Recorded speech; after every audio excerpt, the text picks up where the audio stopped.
വെള്ളോട്ടിനു സദൃശ്യമാകും കാലുകളുള്ളവനെ, പെരുവെള്ളമുരയ്ക്കും പോലെ ശബ്ദവുമുള്ളവനെ,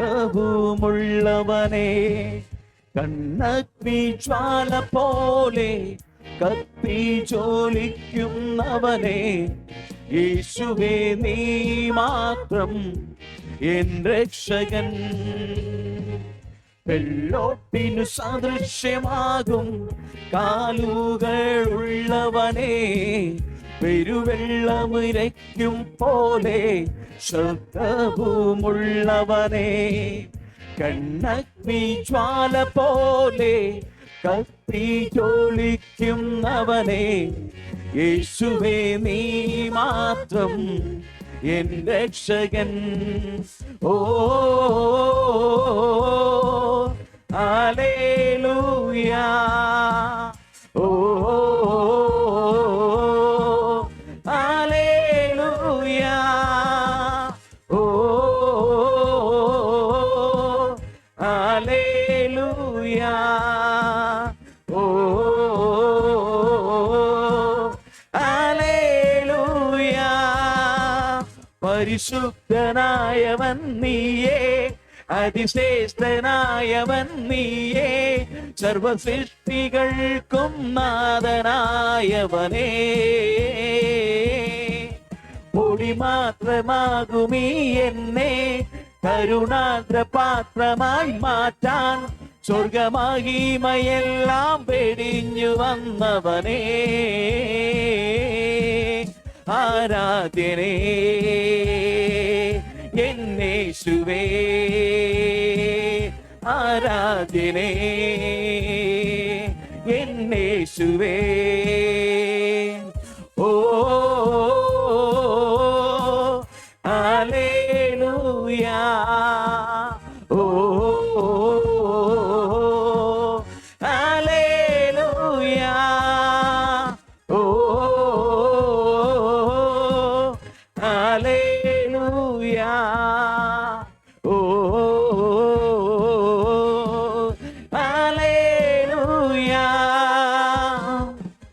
വെള്ളോട്ടിനു സദൃശ്യമാകും കാലുകളുള്ളവനെ, പെരുവെള്ളമിരയ്ക്കും പോലെ ശബ്ദവുമുള്ളവനെ, കണ്ണഗ്നി ജ്വാല പോലെ കത്തി ജ്വലിക്കുന്നവനെ, യേശുവേ നീ മാത്രം എൻ രക്ഷകൻ.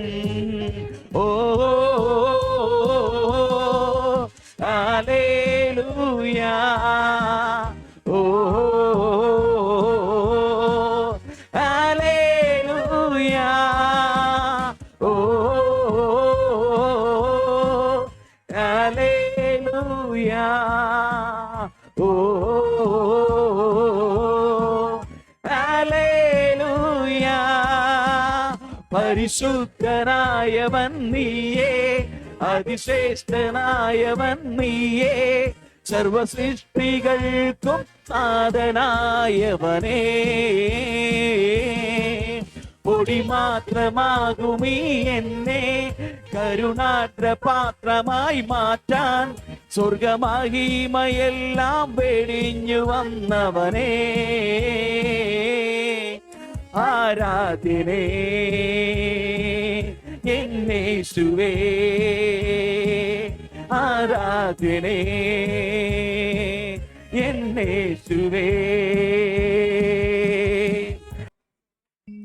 കർത്താവേ, എത്രത്തോളം കർത്താവിനോട് പറ്റിച്ചേർന്ന് നിൽക്കുവാനും കർത്താവിൻ്റെ പ്രത്യക്ഷതയ്ക്ക് വേണ്ടി ഹല്ലേലൂയ ദീർഘക്ഷമയോടുകൂടി കാത്തിരിക്കുവാനൊക്കെ ഞങ്ങളെ നീ സഹായിക്കുന്നു. കാഹളം ധ്വനിക്കുന്ന സമയം അക്ഷരായി എഴുന്നേൽക്കുവാനൊക്കെ ദൈവം ഞങ്ങളെ സഹായിക്കുന്നുണ്ട്. അവിശുദ്ധിയിലും വേറുപാടിലും പരിശുദ്ധാത്മാവിന്റെ അധിക സാന്നിധ്യത്തെയും ഞങ്ങൾ അധികമായി ചോദിക്കുകയാണ്. ഇന്ന് പകലിൽ കർത്താവേ നീ ഞങ്ങളോട് സംസാരിച്ചു കൊണ്ടിരിക്കുമ്പോൾ തന്നെ നമ്മുടെ ഹൃദയത്തെ കർത്താവേ ഹല്ലേലൂയ വളരെയേറെ ശുദ്ധീകരിക്കുന്നതിനായിട്ട് ഞങ്ങൾ നന്ദി പറയുന്നു കർത്താവേ. ജീവിതത്തിൽ ഞങ്ങളൊന്നും പിടിച്ചു വെക്കുന്നില്ല പച്ച, എല്ലാം ഞങ്ങൾ അങ്ങയുടെ കരങ്ങളിലേക്ക് ഏൽപ്പിക്കുകയാണ്. ഏൽപ്പിക്കുകയാണപ്പാ. ഏറ്റവും നന്നായി ചെയ്യുവാൻ കഴിവുള്ള ദൈവത്തിന്റെ കരങ്ങളിൽ ഞങ്ങളെ Amen. മുഴുവനായി Amen. ഏൽപ്പിക്കുകയാണ് കർത്താവ്. Hallelujah. സ്തോത്രം. അതെ കർത്താവേ. ആ നീതിയുള്ള കരം ഞങ്ങൾക്ക് വേണ്ടി ചലിക്കണമേ എന്ന് പ്രാർത്ഥിക്കുന്നു കർത്താവ്. പ്രാർത്ഥിക്കുന്നു അപ്പാ. ഇന്ന് കർത്താവ് ഈ പ്രഭാതത്തിൽ ഈ സമയം വരെ ഞങ്ങളായിരിക്കുന്ന വലിയ കൃപയോർത്ത് ഞങ്ങൾ നന്ദി പറയുന്നു കർത്താവ്. നന്ദി പറയുന്നു യേശുവേ. പരിശുദ്ധാത്മാവിൽ അധികമായി സംസാരിച്ചുകൊണ്ടിരിക്കുന്ന അവിടുത്തെ ദാസനെ ശക്തീകരിച്ചതിനായി, ഇനിയും മുൻപോട്ട് ഇത് ബലപ്പെടുത്തുന്നതിനായി, കൃപകളാൽ പൊതിയുന്നതിനായി, ആത്മാവിന്റെ പ്രസൻസിനായി, ഹല്ലേലൂയ, മാറ്റമില്ലാത്ത ദൈവശബ്ദം കേൾപ്പിക്കുവാൻ സഹായിക്കുന്നതിനായി, ഞങ്ങളുടെ ഹൃദയങ്ങളെയും കാതുകളെയും ഒരുപോലെ സന്ദർശിക്കുന്നതിനായി എല്ലാറ്റിനും ഞങ്ങൾ നന്ദി പറയുന്നു കർത്താവ്. സ്തോത്രം ചെയ്യുന്നു കർത്താവ്. ഇതുപോലെ ഒരു വലിയൊരു ഭാഗ്യം നിറഞ്ഞ നിമിഷം ഇനിയും കർത്താവെ മുഖാമുഖം കണ്ട് കാണുന്ന ഒരു ആരാധനയിലേക്ക് ഞങ്ങൾ ഒരുക്കുന്നതിനായിട്ടും ഞങ്ങൾ നന്ദി പറയുന്ന അപ്പോൾ സ്തോത്രം ചെയ്യുന്നു കർത്താവിന്റെ ദാസനെ നീ ശക്തീകരിച്ചാതെ കടന്നു വന്നിരിക്കുന്ന ഞങ്ങളെ ഓരോരുത്തരെയും പരിശുദ്ധാത്മാവിൽ അധികമായി സഹായിച്ച് നിറച്ചാട്ടെ കർത്താവ്. പ്രാർത്ഥനയുടേതിനായി സ്തോത്രം യേശു ക്രിസ്തുവിൻ തന്റെ നാമത്തിൽ തന്നെ.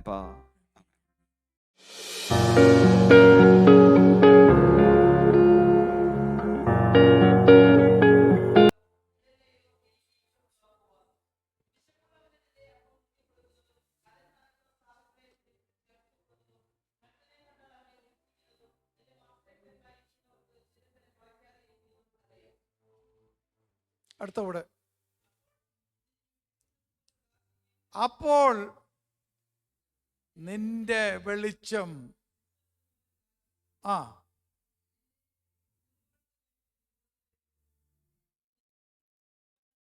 നിന്റെ നീതി നിനക്ക് മുമ്പായി നടക്കും. മതി. സ്തോത്രം. ബാക്കി ഭാഗങ്ങൾ നമുക്ക് പിന്നീട് വായിക്കാം. അവിടം വരെ നമ്മളെവിടെയാണ് നിർത്തിയത്? അല്ലല്ല, നമ്മൾ രാവിലെ സെക്ഷൻ എവിടെയായിരുന്നു?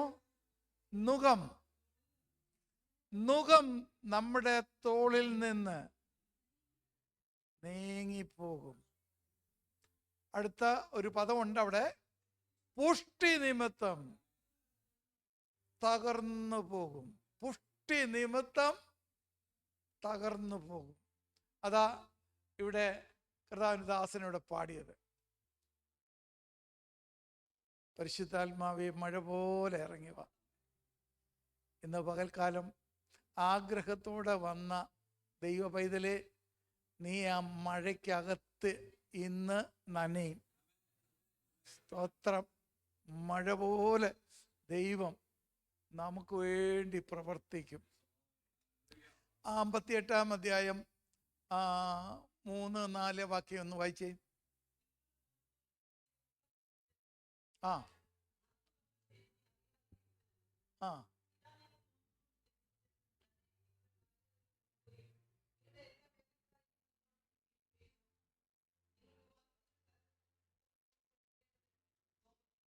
കണ്ടോ, നമ്മൾ നോയമ്പ് നോക്കുന്നത് പലപ്പോഴും, നമ്മൾ പൂസിക്കുന്നതും പ്രാർത്ഥിക്കുന്നതും പലപ്പോഴും ദൈവം അംഗീകരിക്കുന്നില്ല, ദൈവം കേൾക്കുന്നില്ല. അതിന് അവിടെ റീസൺ പറഞ്ഞിട്ടുണ്ട്. നോമ്പ് നോക്കുമ്പോൾ തന്നെ നമ്മൾ നമ്മുടെ കാര്യങ്ങളെല്ലാം ചെയ്തുകൊണ്ടിരിക്കുക, അതൊന്നും മാറ്റിവെക്കുന്നില്ല. നമ്മൾ നമ്മുടെ എല്ലാ കാര്യങ്ങളും നടക്കുകയും ചെയ്യണം, ഇച്ചിരി നേരം ദൈവത്തിൻ്റെ സന്നിധിയിൽ പോയി ഇരിക്കുകയും വേണം. നടക്കത്തില്ല. 40 ദിവസം ഉപസിച്ച വ്യക്തിയാണ് ഞാൻ. 40 ദിവസം അമേരിക്കയിൽ ഒരു പ്രത്യേക വിഷയത്തോടുള്ള ബന്ധത്തിൽ ദൈവാത്മാവ് എൻ്റെ ഹൃദയത്തിൽ നൽകി തന്നു. 40 ദിവസം ദൈവസന്നിധിയിൽ രാവും പകലും ഉപസിച്ച് പ്രാർത്ഥിച്ചു. ഞാൻ ഇന്ന് എൻ്റെ ശരീരത്തിൻ്റെ ഒരു പകുതി ഭാഗമായി 40 ദിവസം. അത് കഴിഞ്ഞ് ഇന്ന് വരെ ദൈവാത്മാവ് അങ്ങനെ ഒരു പ്രേരണ തന്നിട്ടില്ല, ഞാൻ ചെയ്തിട്ടുമില്ല. പക്ഷേ അതെന്തിനു വേണ്ടിയാണ് ദൈവം ചെയ്തതോ അതിൻ്റെ റിസൾട്ട് സഭയിലുണ്ടായി. സഭ ദൈവം പണിതു. ദൈവം അനേക ആത്മാക്കളെ തരുവാനിടയായി തീർന്നു. ദേശത്ത് ഒരു അനുഗ്രഹിക്കപ്പെട്ട സഭയായി ദൈവം അതിനെ കൊണ്ടുവന്നു. ഞാൻ ആ സഭയുടെ പാസ്റ്ററായിട്ടല്ല, ദൈവം എന്നോട് പറഞ്ഞു, ഉപവസിക്കാൻ. ഞാൻ ഉപവസിച്ചു. ബാക്കി കാര്യം കർത്താവ് നോക്കി. നമ്മളോട് ദൈവം എന്തെങ്കിലും പറഞ്ഞാൽ അതങ്ങ് അനുസരിച്ചോണം. കൃപ ദൈവം തരും. നമ്മളൊന്ന് നോക്കിയേ, അപ്പോസ്തലനായ പൗലോസ് ഒരു ശൂലം തന്നെ കുത്തിക്കൊണ്ടിരിക്കുക. പൗലോസ് എന്തോ ചെയ്തു? 3 പ്രാവശ്യം പോയി പ്രാർത്ഥിച്ചു.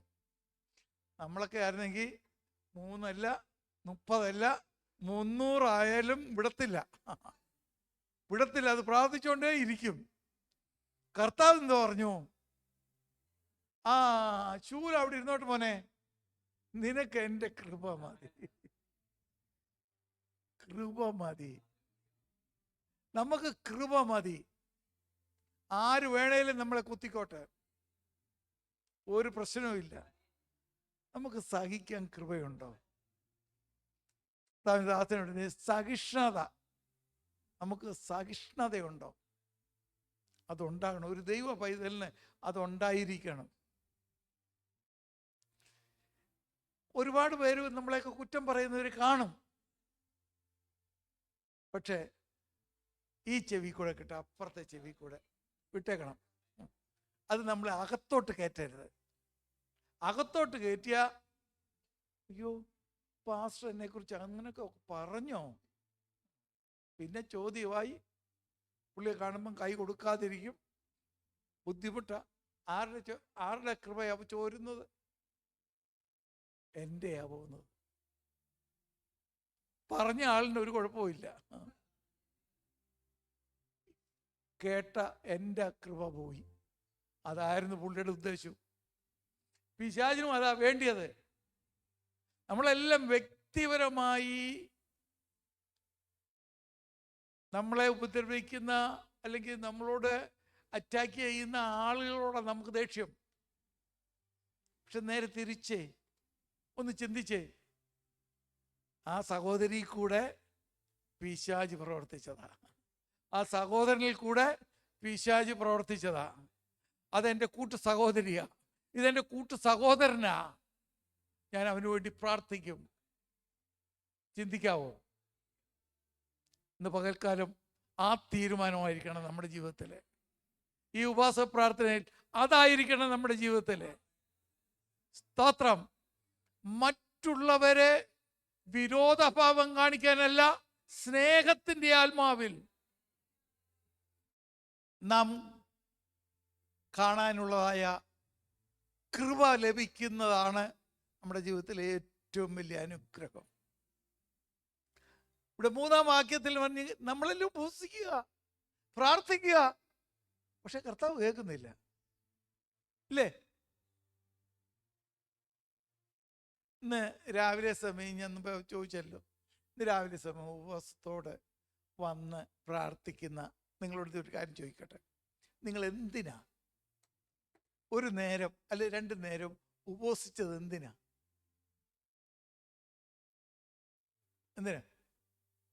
നിങ്ങൾക്കൊരു ഉത്തരവുണ്ടോ? ഇന്നലെ രാത്രിയിൽ എൻ്റെ സിസ്റ്റർ ചോദിച്ചു, ചേച്ചാ രാവിലെ അപ്പവും ചിക്കൻ സ്റ്റൂവാ കഴിച്ചേ പോത്തുള്ളല്ലോ. ഞാൻ പറഞ്ഞു മോളെ കഴിക്കത്തില്ല, രാവിലെ ഉപവാസമാണ്. 3 മണി വരെ കഴിക്കാതിരിക്കുക. ഞാൻ പറഞ്ഞു 3 അല്ല 4 ആയാലും മീറ്റിംഗ് കഴിച്ചിട്ടേ കഴിക്കത്തുള്ളൂ. എന്തിനാ? ഞാൻ പുള്ളി ചോദിച്ച ഒരു കാര്യം പറയാനായിട്ട്. അച്ഛൻ ഉപദേശിയല്ലയോ, ഉപദേശി ഉപവസിക്കേണ്ട കാര്യമുണ്ടോ? വിശ്വാസികൾ ഉപവാസത്തോട് വന്നാൽ പോരായോ? അച്ഛൻ എന്തിനാ ഉപവസിക്കുന്നതെന്ന് ചോദിച്ചു. ഞാൻ ഉപവസിച്ചതിൻ്റെ കാര്യം ഞാൻ പറയട്ടെ. നിങ്ങൾക്ക് വേണ്ടിയാ. ഞാനിവിടെ വന്ന് എന്തെങ്കിലും ദൈവവചനത്തിൽ നിന്ന് ഇത്ര നാളത്തെ എക്സ്പീരിയൻസ് ഉണ്ട് എന്തെങ്കിലുമൊക്കെ പറഞ്ഞു പോയാലേ നിങ്ങൾക്കൊരു പ്രയോജനമില്ല. ഞാൻ ഉപവസിച്ചത് നിങ്ങൾക്ക് വേണ്ടി. നിങ്ങളുടെ ഹൃദയം ദൈവസന്നിധിയിൽ തുറക്കണം, ദൈവത്തോട് നിങ്ങൾ അടുക്കണം, ദൈവം ആഗ്രഹിക്കുന്ന അനുഭവത്തിലേക്ക് നിങ്ങൾ എത്തിച്ചേരണം. അതിനുവേണ്ടിയാണ് ഞാൻ ഉപവസത്തോട് വന്നത്. ഇനിയിപ്പം യോഗം എത്ര നീട്ടിയാലും ഒരു കുഴപ്പമില്ല. അതുകൊണ്ട് നിങ്ങൾ ആരും ഭാരപ്പെടേണ്ട. നമ്മുടെ യോഗം ഇന്നത്തേത് സമയത്ത് നിൽക്കും. പേടിക്കണ്ട. സമയം പാലിക്കുന്ന ഒരു വ്യക്തിയെ, അതുകൊണ്ട് സമയത്തിന് തന്നെ നിർത്താം. അപ്പം നമ്മുടെ ഉപവാസം ഏത് വിഷയത്തിന് വേണ്ടിയാണ്? നിങ്ങൾ ഓരോരുത്തരും ചിന്തിക്കണം, ഞാൻ എന്തിനാ ഇന്ന് ഉപവാസത്തോടെ വന്നത്? സഭയിൽ പാസ്റ്റർ അനൗൺസ് ചെയ്തു, എന്നാ പിന്നെ ഉപവാസത്തോടെ അങ്ങ് പോയി കളയാം. നമുക്ക് ബന്ധക്കോസുകാർക്കൊരു ഗുണമുണ്ട്. ഉപവാസം എന്ന് പറയുന്നത് നമുക്കൊരു വലിയ കാര്യമൊന്നുമില്ല. ഒരു നേരമോ ഒരു ദിവസമോ 3 ദിവസമോ ഒക്കെ ഉപവാസം എടുക്കാൻ നമുക്കറിയാം. അതൊരു വലിയ കാര്യമല്ല. എന്നാൽ ചില ആൾക്കാർക്കൊക്കെ ഉണ്ടല്ലോ, ഒരു നേരം ഒരു ദിവസം എന്നൊക്കെ പറഞ്ഞാൽ അവർക്ക് വലിയ പ്രയാസമാണ്. എന്നോട് ഒരാൾ പറഞ്ഞു, ജിജി ഉപവാസത്തിൽ ഇരിക്കുന്ന പറഞ്ഞേ എനിക്ക് വിശപ്പ് കൂടുകയെന്ന്. ചിലർക്ക് അങ്ങനെയൊക്കെയാ, ഉപവാസം എന്ന് കേൾക്കുമ്പോഴേ വിശപ്പ് കൂടും.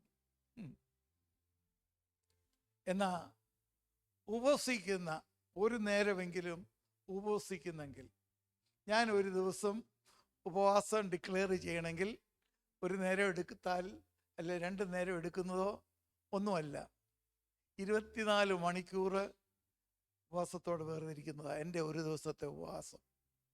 24 മണിക്കൂർ 24 മണിക്കൂർ ഉപവാസം എടുക്കാൻ എന്നെപ്പോലുള്ളവർക്കൊന്നും ബുദ്ധിമുട്ടില്ല. അങ്ങനെ 24 മണിക്കൂറും പ്രയാസമുള്ള കാര്യമല്ല. ഞങ്ങളൊക്കെ പ്രവർത്തിക്കുന്ന മണ്ഡലങ്ങളിൽ 7 ദിവസവും 21 ദിവസവും ഒക്കെ ഉപവസിക്കുകയും പ്രാർത്ഥിക്കുകയും ചെയ്യുന്നവരാണ്. എന്നിട്ട് ശുശ്രൂഷകന്മാരും വിശ്വാസികളും അവിടെ ഇരുന്ന് ഉപവസിച്ചോ എന്ന് പറഞ്ഞിട്ട് സെൻട്രൽ പാസ്റ്റർ അങ്ങ് പോകത്തില്ല. സെൻട്രൽ പാസ്റ്റർ അവരുടെ കൂടെ ഇരിക്കും, അവരുടെ കൂടെ ഇരുന്ന് ഉപവസിക്കും. എനിക്ക് ഏറ്റവും അഭിമാനമായി തോന്നിയത്, കോളേജിൽ പഠിക്കുന്ന പിള്ളേർ, ഹൈസ്കൂളിൽ പഠിക്കുന്ന പിള്ളേർ എൻ്റെ കൂടെ 7 ദിവസമെങ്കിൽ 7 ദിവസവും ഉപവസിച്ച്, അവർ സ്കൂളിൽ പോകുന്നുണ്ട്, കോളേജിൽ പോകുന്നുണ്ട്, പക്ഷെ ഉപവാസത്തോട് പോയിട്ട് വൈകിട്ട് യോഗത്തിന് വരും. ആ പിള്ളേരുടെ മിക്ക പിള്ളേരുടെയും വിവാഹം നടത്തി കൊടുക്കാനുള്ള അവസരം എനിക്ക് കർത്താവ് തന്നു. ആ കുഞ്ഞുങ്ങൾ, നമ്മൾ മാതൃക കാണിച്ചു കൊടുക്കാമെങ്കിൽ കുഞ്ഞുങ്ങൾ ആ വഴിയെ കൂടെ വളർന്നു വരുവാനിടയായിത്തീരും. ബാലൻ നടക്കേണ്ട വഴി അഭ്യസിപ്പിക്കുക. അതെങ്ങനെ അഭ്യസിപ്പിക്കുന്നത്? നമ്മൾ അവരുടെ മുമ്പിൽ മാതൃക കാണിച്ചു കൊടുക്കണം. എൻ്റെ മോനെക്കുറിച്ച് എന്നും പറയില്ല, അവൻ്റെ ഹീറോയാ ഞാൻ, അവൻ്റെ അപ്പനായ ഞാൻ അവൻ്റെ ഹീറോ. ഏത് കാര്യം ഉണ്ടെങ്കിലും ചെറുപ്പക്കാർ പിള്ളേരാ, ഇപ്പോൾ അവിടുന്ന് ഡാളസിലോട്ടോ അല്ലെങ്കിൽ ഊസ്റ്റിലോട്ടോ ജോലി സംബന്ധമായി ട്രിപ്പ് കാലിഫോർണിയയിലോ ഫ്ലോറിഡയിലോ ഒക്കെ പോകുന്നതിന് മുമ്പ് വിളിച്ചേച്ച്, ഡാഡി ഒന്ന് പ്രാർത്ഥിച്ച്, ഞാൻ ഒരാഴ്ചത്തേക്ക് കമ്പനി എന്നെ കാലിഫോർണിയയിലിട്ട് വിടുക, അവിടെ ചെന്ന് മീറ്റിംഗ് ഒക്കെ അനുഗ്രഹമാകാണ്ട് പ്രാർത്ഥിക്കണം എന്ന് പറഞ്ഞു. അപ്പോൾ ഈ പിള്ളേർക്കറിയാം അവൻ്റെ അപ്പൻ്റെ പ്രാർത്ഥന ദൈവം കേൾക്കും. അതെനിക്കൊരു ധൈര്യമാണ്. നമ്മൾ മാതൃകയില്ലെങ്കിൽ ഈ പിള്ളേർ പറയൂ? ഒരിക്കലും പറയത്തില്ല. പല അപ്പന്മാർക്കും വീട്ടിൽ സ്ഥാനമില്ലാത്തത് എന്താണെന്നറിയാമോ? ദൈവത്തെ ഭയമില്ലാത്തത് കൊണ്ട്. ദൈവത്തെ ഭയപ്പെടുന്ന അപ്പൻ, അതാരാണെങ്കിലും നിന്റെ മുമ്പിൽ നിന്റെ മക്കൾ എത്ര വലിയവനായാലും വിറയ്ക്കും. ഉള്ള കാര്യം. നമ്മൾ ദൈവത്തെ സ്നേഹിക്കുകയും ദൈവത്തെ ഭയപ്പെടുകയും ദൈവത്തിൻ്റെ കൽപ്പന അനുസരിക്കുന്നവരുമാണോ, നിശ്ചയമായും നമ്മുടെ തലമുറ എങ്ങും പോത്തില്ല. നീ അവർക്ക് വേണ്ടി 2 തുള്ളി കണ്ണുനീര് പൊഴിച്ചിട്ടുണ്ടോ? അവരറിഞ്ഞു കാണത്തില്ല. അവരൊരിക്കലും കണ്ടില്ല. പക്ഷെ ദൈവം ആ കണ്ണുനീര് തുരുത്തിയിൽ എടുത്തു വച്ചിട്ടുണ്ട്. അതിന് തക്കവണ്ണം നിന്റെ തലമുറയെ ദൈവം മാനിക്കും, നിശ്ചയമായും മാനിക്കും. ദൈവം ഉയർത്തും. അത് ദൈവത്തിൻ്റെ പദ്ധതിയാണ്. അപ്പം നമ്മുടെ ഉപവാസം എങ്ങനെയുള്ളതായിരിക്കണം? ഇവിടെ പറഞ്ഞത് 5-ാം വാക്യത്തിൽ പറഞ്ഞു, വേഴാമ്പലിനെ പോലെ. വേഴാമ്പലിനെ പോലെ തല. വായിച്ചാട്ടെ, 5-ാം വാക്യം വായിച്ചാട്ടെ.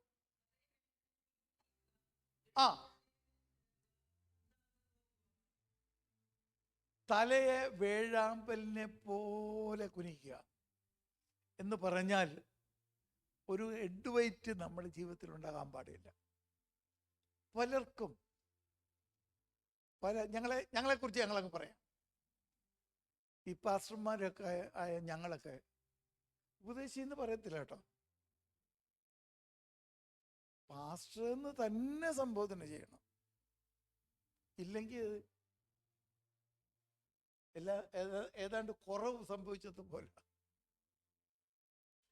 എന്നെ പലരും പണ്ട് വിളിച്ചതുപോലെ ജിജി എന്ന് വിളിക്കുന്നവരുണ്ട്, ജീച്ചാന്ന് വിളിക്കുന്നവരുണ്ട്.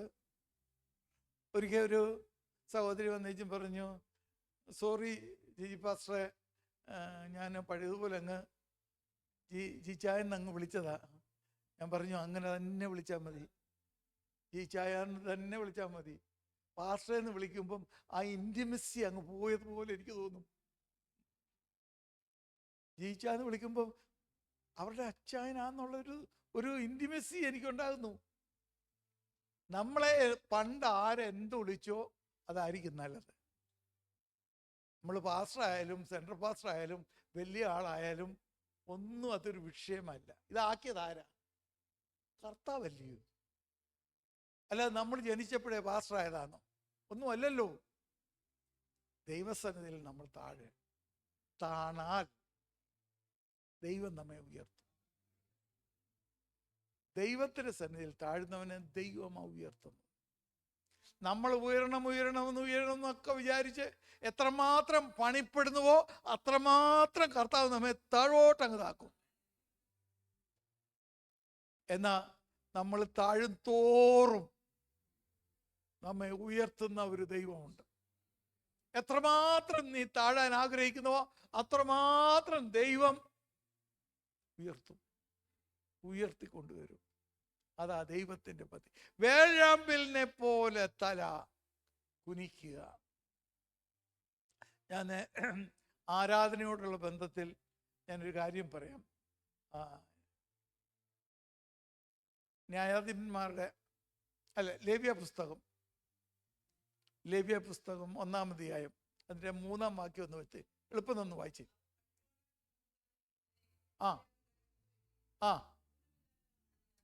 ഊനമില്ലാത്ത ഒന്നാമത്തെ ദൈവസന്നിധിയിൽ ദൈവത്തിന് കൊടുക്കാൻ കൊണ്ടുവരുന്നത് ഊനമില്ലാത്തതായിരിക്കണം. ഒരു ഊനവും പാടില്ല. ഒരു സ്തോത്രം പറഞ്ഞാൽ ഈ ഊളിനകത്ത് മുഴുവനും കേൾക്കണം. സ്തോത്രം, ഹല്ലേലൂയ. അതാണ് ദൈവം പ്രസാദിക്കുന്ന യാഗം. ഇവിടെ പഴയ നിയമകാലത്ത് യാഗം അർപ്പിക്കുന്ന ആ ഒരു മോഡലാണ്. പുതിയ നിയമത്തിൽ നമ്മളെ തന്നെ അങ്ങ് കൊടുക്കാനാണ് പറഞ്ഞിരിക്കുന്നത്. കർത്താവിന് കൊടുക്കണം നമ്മളെ തന്നെ. എങ്ങനെയാ കൊടുക്കേണ്ടത്? നന്ദിയുള്ള ഹൃദയത്തോടെ ദൈവസന്നിധിയിൽ കടന്നു വന്ന് നീ ഒരു 10 സ്തോത്രം പറഞ്ഞ അതാ ദൈവത്തിന് പ്രസാദം. ഞാൻ എന്നും രാത്രി കിടക്കുന്നതിന് മുമ്പ് ഒരു 25 സ്തോത്രം പറയും. രാവിലെ എഴുന്നേറ്റിട്ട് പറയും, അതുപോലെ 25 സ്തോത്രം പറയും. ദൈവത്തിനറിയാം ഇവൻ എന്തിനൊക്കെയാ സ്തോത്രം പറയുന്നതെന്നുള്ളത്. ചിലപ്പോൾ ഞാൻ ചില കാര്യങ്ങളൊക്കെ അങ്ങ് പറയും, പറഞ്ഞേച്ച് സ്തോത്രം പറയും. എന്നാ ചിലപ്പോൾ ഞാൻ സ്തോത്രം എന്ന് പറഞ്ഞ് കുറച്ചു നേരം അങ്ങ് സ്തോത്രം പറയും. ഈ സ്തോത്രം കേൾക്കുന്നവനറിയാം ഇവൻ എന്തിനൊക്കെ സ്തോത്രം പറഞ്ഞെന്നുള്ളത്. രാത്രി നിന്നെ സൂക്ഷിച്ചതിന്, നിന്നെ അപകടത്തിൽ നിന്ന് വിടിച്ചതിന്, ആരോഗ്യത്തോടെ ഒരു പുതിയ പ്രഭാതം കാണാനുള്ള ഭാഗ്യം തന്നതിന്, ഇല്ലേ? ഇതിനെല്ലാം നീ ഒന്ന് സ്തോത്രം പറഞ്ഞേ. ഈ സ്തോത്രം പറഞ്ഞേച്ച് നീ ഒന്ന് അന്നത്തെ പകൽക്കാലം നീ എവിടെയെല്ലാം പോയാലും അവിടെയെല്ലാം ദൈവത്തിൻ്റെ കണ്ണ് നിന്റെ മേലുണ്ടായിരിക്കും. എന്നെ സ്തുതിക്കുന്ന, എന്നെ മഹത്വപ്പെടുത്തുന്ന, എന്നെ പുകഴ്ത്തുന്ന എൻ്റെ പൈതലിനെ ഞാൻ പ്രൊട്ടക്റ്റ് ചെയ്യും, ഞാൻ സൂക്ഷിക്കും. അതാണ് ദൈവത്തിൻ്റെ പദ്ധതി. അതാണ് നമ്മുടെ കർത്താവ്. ആ ദൈവസന്നിധിയിൽ നാം എത്രമാത്രം താഴാമോ അത്രമാത്രം ദൈവം നമ്മെ ഉയർക്കുവാൻ ഇടയായിത്തരും. അടുത്ത വായിച്ചായിട്ടാണ് വേഴാമ്പലിനെ പോലെ തല കുനിക്കുക. അടുത്തത് രട്ടും വെണ്ണീറും വിരിച്ച് കിടക്കുക. അത് ക്രൂശിക്കപ്പെട്ട യേശുവിൻ്റെ കഷ്ടാനുഭവത്തെ കാണിക്കുക. നമ്മള് ഒരു നേരം ഒന്ന് മുട്ടുമേൽ ഇരിക്കാന്ന് പറഞ്ഞാൽ പ്രയാസമാണ്. ഇങ്ങനെ ഒന്ന് ഇരിക്കാൻ എത്ര സമയം ഇങ്ങനെ ഇരിക്കും? നീ ഇരിക്കും തോറും ദൈവം കൃപ തരും. ഇരിക്കും തോറും ദൈവം കൃപ തരും. ഞങ്ങളൊക്കെ ഉപവാസ പ്രാർത്ഥനയിൽ ഇരിക്കുന്ന ഓൾ ടൈം ഇങ്ങനെ ഇരുന്നോണ്ടായി ഉപവസിക്കുന്നത്, പ്രാർത്ഥിക്കുന്നത്. ദൈവം കൃപ തരും. രട്ടിലും വെണ്ണീറിലും വിരിച്ച് കിടക്കുക. അടുത്തത് അതാണോ ഉപവാസം?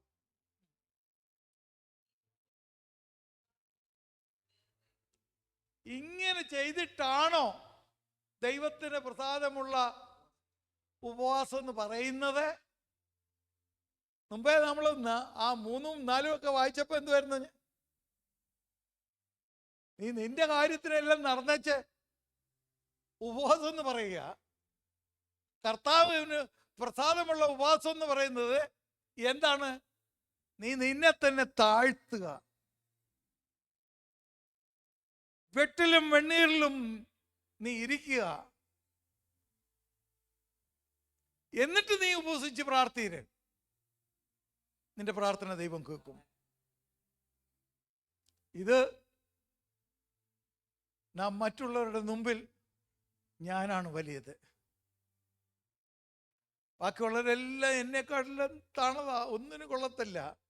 ആ ഒരു ഭാവനയിൽ നമ്മൾ ഉപവസിക്കുകയും പ്രാർത്ഥിക്കുകയും ഒക്കെ ചെയ്താൽ ഒരു പ്രയോജനമില്ല. വട്ടപൂജ്യം.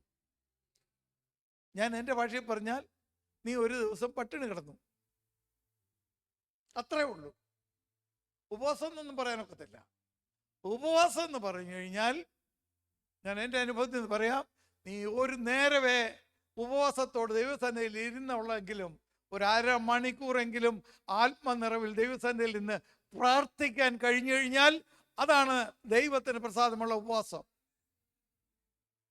നീ അങ്ങനെ ഉപവസിച്ച് സഭയുടെ അന്തരീക്ഷം മാറും, സഭ വളരും, സഭ പണിയപ്പെടും. നാം സഭയെക്കുറിച്ചുള്ള ദൂത് പുറകെ കേൾക്കാൻ പോകാം. സഭ പണിയപ്പെടും. വായിച്ചാട്ടെ, അടുത്തത് വായിച്ചാട്ടെ, 6-ാം വാക്യം. അന്യായ ബന്ധനങ്ങളെ അഴിക്കുക. നമ്മുടെ ഉപവാസ പ്രാർത്ഥനയിൽ നടക്കേണ്ടത് അന്യായ ബന്ധനങ്ങളെ അഴിക്കുക. സ്തോത്രം. ചർച്ചിൽ വരുന്നവരെല്ലാം ആത്മീയരൊന്നുമല്ല. അവരുടെ കൂട്ടത്തിൽ ഉണ്ട് അന്യായ ബന്ധനങ്ങൾ കെട്ടപ്പെട്ടവരൊക്കെ വരുന്നുണ്ട്. അത് തിരിച്ചറിഞ്ഞ് അവർക്ക് വേണ്ടി പ്രാർത്ഥിച്ച് അന്യായ ബന്ധനങ്ങളെ സഭയ്ക്കകത്ത് നിന്ന് അഴിച്ച് കളയുന്ന ശുശ്രൂഷയാണ് ദൈവം പ്രസാദിക്കുന്ന ഉപവാസം. സ്തോത്രം. ദൈവം നമ്മുടെ ഉപവാസത്തിൽ പ്രസാദിക്കണം, ഉപവാസത്തിൽ പ്രസാദിക്കണം. അങ്ങനെയെങ്കിൽ നമ്മുടെ ഉപവാസം കൊണ്ട് പ്രയോജനം ഉണ്ടാകും. വായിച്ചാട്ടെ, അടുത്ത വായിച്ചാട്ടെ. കണ്ടോ? ഇതിൻ്റെ അമിക്കയറുകൾ മുമ്പേ ഞാൻ പറഞ്ഞായിരുന്നു, നമ്മൾ രാവിലത്തെ സെക്ഷനിൽ പറഞ്ഞു നിർത്തിയതാണ്. ഈ കയർ അവൻ്റെ കയ്യിൽ ഇരിക്കുന്നിടത്തോളം കാലം അവനാ നമ്മളെ നിയന്ത്രിക്കുന്നത്. ഇടത്തോട്ട് പോ, ഇടത്തോട്ട് പോ, വലത്തോട്ട് പോ, വലത്തോട്ട് പോ. അത് ചെയ്യേ, ഇത് ചെയ്യേ. ഓ, ഇന്ന് ഉപവാസ പ്രാർത്ഥന അപ്പോൾ ഇല്ലെങ്കിലും കുഴപ്പമൊന്നുമില്ലെന്ന്. കാരണം കൺട്രോൾ അവൻ്റെ കയ്യിലാണ്. നമ്മളെല്ലാം ആരാധനയ്ക്ക് വരും ഞായറാഴ്ച. ഞായറാഴ്ച ഫുൾ കോർസാ അല്ലേ മിക്കവാറും. അതെല്ലായിടും അങ്ങനെ. ചിലടത്തൊക്കെ പറയും പാസ്റ്റർ ഞായറാഴ്ച വന്നാൽ മതി, ഇട ദിവസത്തെ മീറ്റിംഗ് ആള് കാണത്തില്ല. ഞായറാഴ്ച എനിക്ക് 100 പേര് എൻ്റെ മുമ്പിൽ വന്നാലും 10 പേരെ ഉള്ളെങ്കിലും 5 പേരെ ഉള്ളെങ്കിലും എൻ്റെ ശുശ്രൂഷ ദൈവം തന്നത് ഞാൻ ചെയ്യും. വലിയ ആൾക്കൂട്ടമൊന്നും വേണ്ട. ഞാൻ ഈ കൺവെൻഷന് പോകുന്നതിനെക്കാട്ടിലും ഉപവാസ പ്രാർത്ഥനയിൽ പോകുന്നതാ എനിക്ക് സന്തോഷവും എനിക്കിഷ്ടവും. കാരണം അതിൽ എനിക്കൂടെ ആകാൻ പറ്റുന്നുണ്ട്. എങ്ങനെയെന്നറിയാമോ? നിങ്ങൾ ഉപവസിക്കുക, ഞാൻ ഭക്ഷണം മുഴുവൻ കഴിച്ചേച്ച് വന്നേച്ച് നിങ്ങളുടെ മുമ്പിൽ നിൽക്കുക, അതുകൊണ്ടൊരു പ്രയോജനമില്ല. നിങ്ങൾ ഉപവാസം എടുക്കുമ്പോൾ നിങ്ങളുടെ കൂടെ എന്നെ ശുശ്രൂഷയ്ക്ക് വിളിച്ചാൽ ഞാനൂടെ ഉപവാസമാണ്. അതെനിക്ക് അനുഗ്രഹമാണ്. എനിക്ക് ഉപവസിക്കേണ്ട കാര്യമൊന്നുമില്ല. പക്ഷേ എന്നെ അറിയുന്ന ഒരു ദൈവം, എന്നെ കാണുന്ന ഒരു ദൈവം, എടാ നീ ഉപവസിക്കുന്നത് ഇവിടെയുള്ള ദൈവമക്കൾക്ക് വേണ്ടിയാ, ദൈവസഭയ്ക്ക് വേണ്ടിയാ, നിശ്ചയമായും ഞാൻ അവരെ അനുഗ്രഹിക്കും. നിശ്ചയമായും കയറ് അവന് വിട്ടുകൊടുക്കരുത്. അമ്മിക്കയറുകളെ അഴിച്ചുകളാകാം. ഇന്ന് ചില കുടുംബത്തിൻ്റെ മേൽ, ചില വ്യക്തികളുടെ മേലുള്ളതായ അമിക്കയറ്, പിശാചിന്റെ അമിക്കയറ്, അത് അഴിച്ചു കളയുന്ന ദിനമായി തീരും. ഹല്ലേലൂയ. അമിക്കയറുകളെ അഴിച്ചു കളക. അടുത്തത്, സ്വതന്ത്രരായി വിട്ടയക്കുക. ബന്ധനസ്ഥരായിരിക്കുന്നവരെ സ്വതന്ത്രരായി വിട്ടയക്കുക. അതാണ് നമ്മുടെ ഉപവാസ പ്രാർത്ഥനയിൽ ഉണ്ടാകേണ്ടത്. നമ്മുടെ ഉപവാസ പ്രാർത്ഥനയിൽ അങ്ങനെ ഉള്ള കാര്യങ്ങൾ നടക്കണം. അപ്പോസ്തല പ്രവൃത്തി 9-ാം അധ്യായം 32-ാം വാക്യം ഒന്ന് വായിച്ചാട്ടെ എളുപ്പം. അപ്പോസ്തല പ്രവൃത്തി 9:32.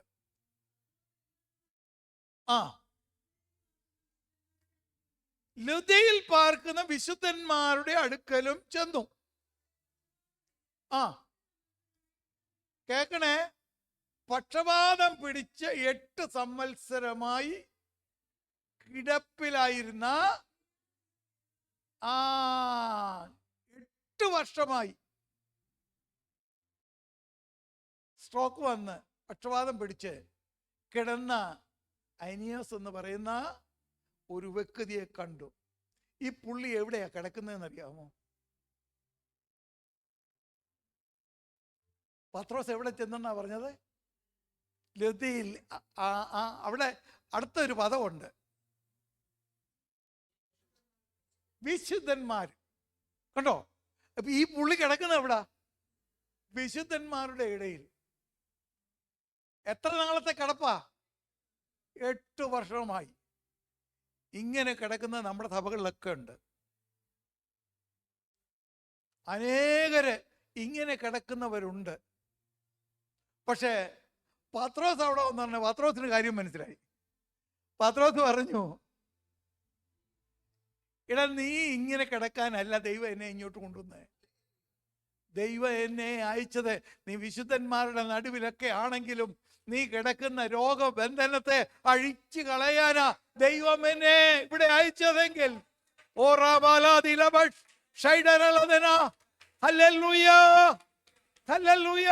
നിന്റെ മേൽ പിശാച് കെട്ടിയിരിക്കുന്നതായ അന്ധകാര ശക്തിയുടെ ബന്ധനത്തെ എടുത്തു മാറ്റിക്കളയുവാൻ, അറുത്തു കളയുവാൻ പത്രോസ് പറയുകയാണ്, യേശു ക്രിസ്തു നിന്നെ സൗഖ്യമാക്കുന്നു. Price the Lord. മാത്രയിൽ പക്ഷപാതം പിടിച്ച ഐനിയോസ് ചാടി എഴുന്നേറ്റു. സ്തോത്രം. നമ്മുടെ കർത്താവിന് ഈ പകൽക്കാലം അത് നടത്താൻ കഴിയത്തില്ലയോ? നിശ്ചയമായും നമ്മൾ പ്രാർത്ഥിക്കാൻ പോവുക. പ്രാർത്ഥിക്കുന്ന ദൈവം അത്ഭുതങ്ങൾ ചെയ്യും. നിന്റെ ഹാർട്ടിൻ്റെ ബ്ലോക്ക് ഉണ്ടല്ലോ, അത് ആ ബ്ലോക്കായിരിക്കുന്നത്, ആ രക്തം കട്ട പിടിച്ചിരിക്കുന്നത് ഇന്ന് അഴിഞ്ഞു മാറും, അത് ഒഴുകി മാറും. അത് ഇന്ന് അത് പൂർണ്ണമായി ഫ്ലോ ആയിട്ട് അത് പോകുന്ന അനുഭവത്തിലേക്ക് ദൈവം കൊണ്ടുപോകും.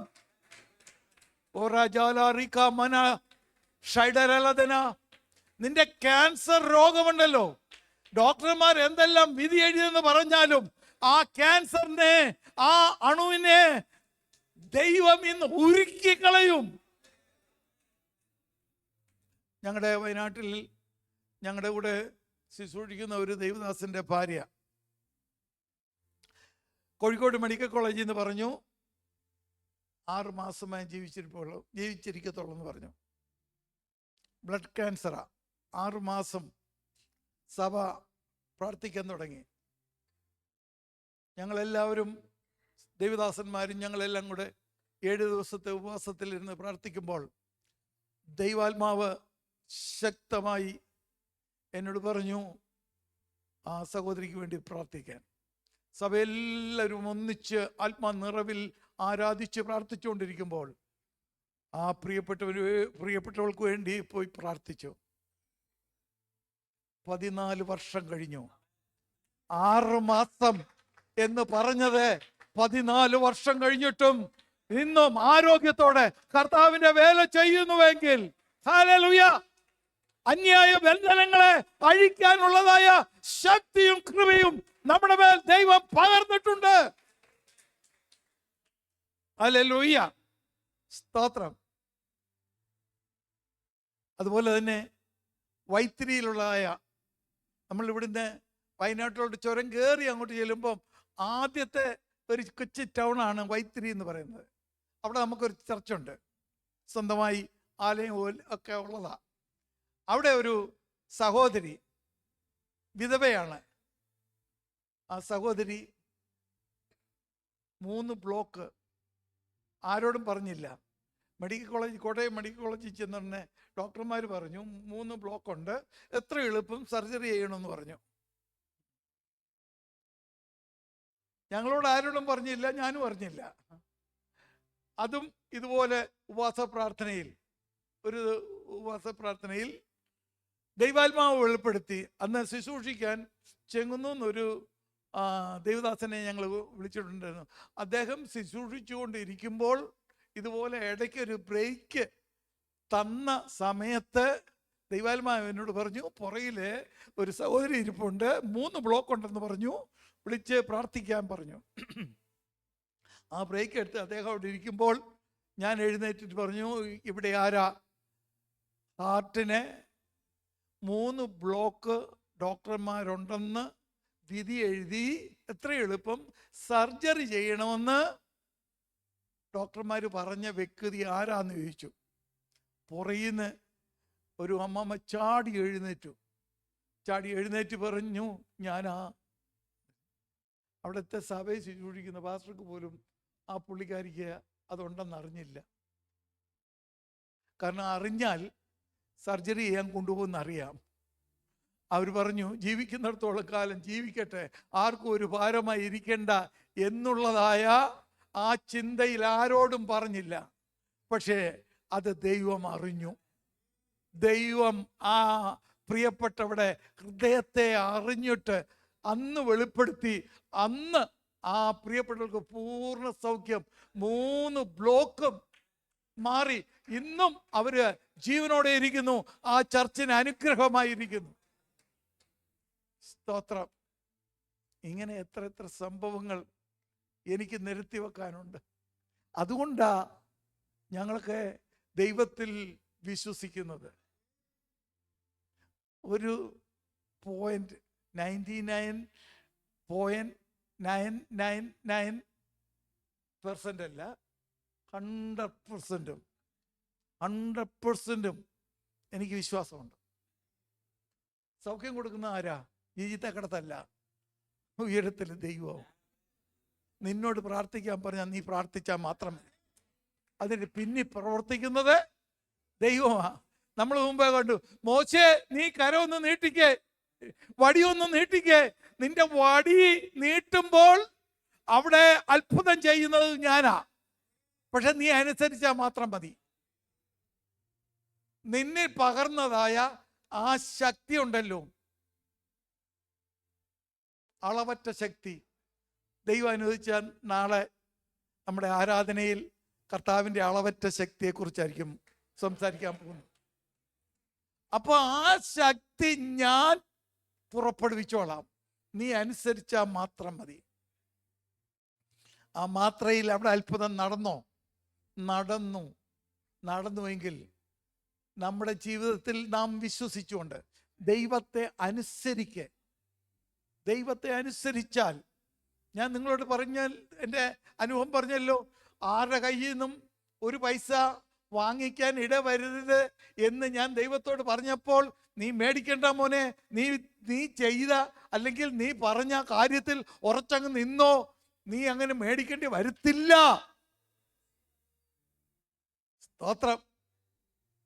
50 രൂപയ്ക്ക് പേയ്മെന്റ് അയക്കാൻ ഭാരപ്പെട്ട എന്നെ ഇന്ന് ആയിരക്കണക്കിന് ഡോളർ ബാലൻസ് ഉള്ളവനായി എന്നും അക്കൗണ്ടിൽ എന്നും ബാലൻസേ ഉള്ളൂ.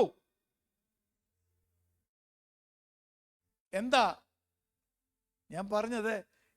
എൻ്റെ ഭക്തിയുടെ കൂടുതൽ കൊണ്ടൊന്നും അല്ല, നീ എടുത്ത തീരുമാനത്തിൽ ഉറച്ചു നില്ല്. ദൈവം നിന്നെ ഉയർത്തും.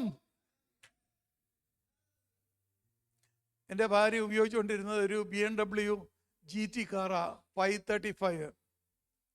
അത് ഫുൾ ഓപ്ഷനുള്ള ഫുൾ ലോഡ് വണ്ടിയാണ്. അപ്പോൾ അതൊന്ന് മാറി വേറെ ഒരു വണ്ടി മേടിച്ചു കൊടുക്കണം. ഞാൻ മുമ്പേ പറഞ്ഞല്ലോ, കഴിഞ്ഞ പ്രാവശ്യം പോയിരുന്നു. അപ്പം BMW കഴിഞ്ഞിട്ട് ഇനിയിപ്പോൾ എന്ത് ഒരെണ്ണം മേടിച്ചു കൊടുക്കണ്ടേ? അതിൽ കുറയാനൊക്കത്തില്ലല്ലോ, അതിൽ മേളിലോട്ടുള്ളത് കൊടുക്കണമല്ലോ. അപ്പോൾ ഞാൻ പറഞ്ഞു, ഒരു കാര്യം ചെയ്യുമ്പോളെ ഒരു വോൾവോ മേടിച്ച് തരാമെന്ന് പറഞ്ഞു. ഞാൻ പറഞ്ഞു എനിക്ക് വേണ്ട. പിന്നെ നിനക്ക് എന്താ വേണ്ടിയേ? ഒരു ലെക്സസ് മേടിച്ച് തന്നത്, അതും വേണ്ട, എനിക്ക് BMW തന്നെ മതിയെന്ന് പറഞ്ഞു. ഞാൻ ആളിനെയും കൊണ്ട് പോയി. യാദൃച്ഛികമായിട്ട് ഒരു ബെൻസ് ഡീലറിൻ്റെ അവിടെ ചെന്ന് ഞങ്ങൾ രണ്ടുപേരും നോക്കി. പുള്ളിക്കാരിക്ക് ബെൻസ് എന്ന് പറയുന്നത് വലിയ താല്പര്യമൊന്നും ഉള്ള ആളല്ല. പക്ഷേ വണ്ടി അകത്തെല്ലാം കയറി കണ്ട് നല്ല ഇഷ്ടപ്പെട്ടെന്നെ എന്നോട് പറയാം, അച്ഛാ ഇത് നല്ല വണ്ടിയാണ്, GLE 450 നല്ല വണ്ടിയാ. പക്ഷേ തോനെ കാശ് എണ്ണി കൊടുക്കണം.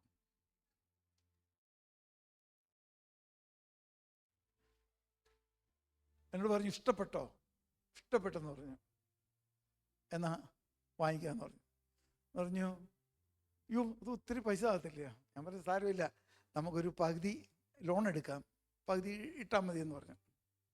അവിടെ ചെന്ന് ഉടനെ ഞങ്ങളെല്ലാം സംസാരിച്ചു, വിലയെല്ലാം പറഞ്ഞു, വിലയെല്ലാം ഡീൽ ചെയ്തു. എടുക്കാൻ നേരം അവരെന്നോട് പറഞ്ഞു 8% ലോണ്. ഞാൻ ഇന്ന് വരെ 3.325 കൂടുതൽ ഒരു ഇടത്തും ഇൻട്രസ്റ്റ് കൊടുത്തിട്ടില്ല. 8.5 സാറിന് നല്ല ക്രെഡിറ്റ് ഉള്ളത് കൊണ്ട് 8% തന്നാൽ മതി എന്ന് പറഞ്ഞു. ഞാൻ പറഞ്ഞു എനിക്ക് ലോൺ വേണ്ട. കാർഡ് എടുത്ത് കൊടുത്തേച്ച് പറഞ്ഞു ഫുൾ അതിലങ്ങ് ചാർജ് ചെയ്തോളാം പറഞ്ഞു. അത് ഫുൾ അത്രയും ഉണ്ടോ? ഞാൻ പറഞ്ഞു ബാക്കി ചെക്ക് എഴുതി തന്നേക്കാന്ന് പറഞ്ഞു. ലോൺ വേണ്ടായോ? പറഞ്ഞു വേണ്ട. എൻ്റെ ഭാര്യ അടുത്തിരുന്നുകൊണ്ട് ഈ ചാൻ എന്തോ ഈ കാണിക്കുന്നത്, ഇത്രയും പൈസ ബാങ്കിലുണ്ടോ? ഞാൻ പറഞ്ഞു ഞാൻ എന്നെ ശുശ്രൂഷയ്ക്ക് വിളിച്ച എൻ്റെ കർത്താവ്, എൻ്റെ അപ്പന് എൻ്റെ ആഗ്രഹം സാധിപ്പിക്കാൻ പറ്റും. GLE 450 ഒന്നും ഓടിച്ചുകൊണ്ട് നടക്കണമെന്ന് എനിക്ക് ആഗ്രഹമില്ല. പക്ഷേ എന്നെ ഇത്രയും നാൾ പരിപാലിച്ച, അല്ലെ എൻ്റെ ഭവനത്തെ നടത്തിയ എൻ്റെ ഭാര്യയ്ക്ക് ഞാനൊരു പ്രസൻറ്റ് തരാനാ.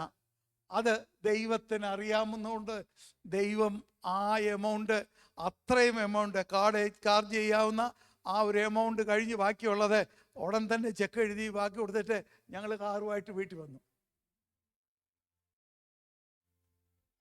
നമ്മുടെ കർത്താവ് നമ്മുടെ ആഗ്രഹത്തിന് സാധിച്ചു തരുന്നതാണ്. നമ്മുടെ ആഗ്രഹത്തെ നീ ലക്ഷറി ആയി നടക്കാൻ വേണ്ടി, അല്ലെങ്കിൽ നിന്നെ കാണിക്കാൻ വേണ്ടി, അഹങ്കരിക്കാൻ വേണ്ടി അല്ല എന്ന് ദൈവത്തിന് തോന്നിയാൽ,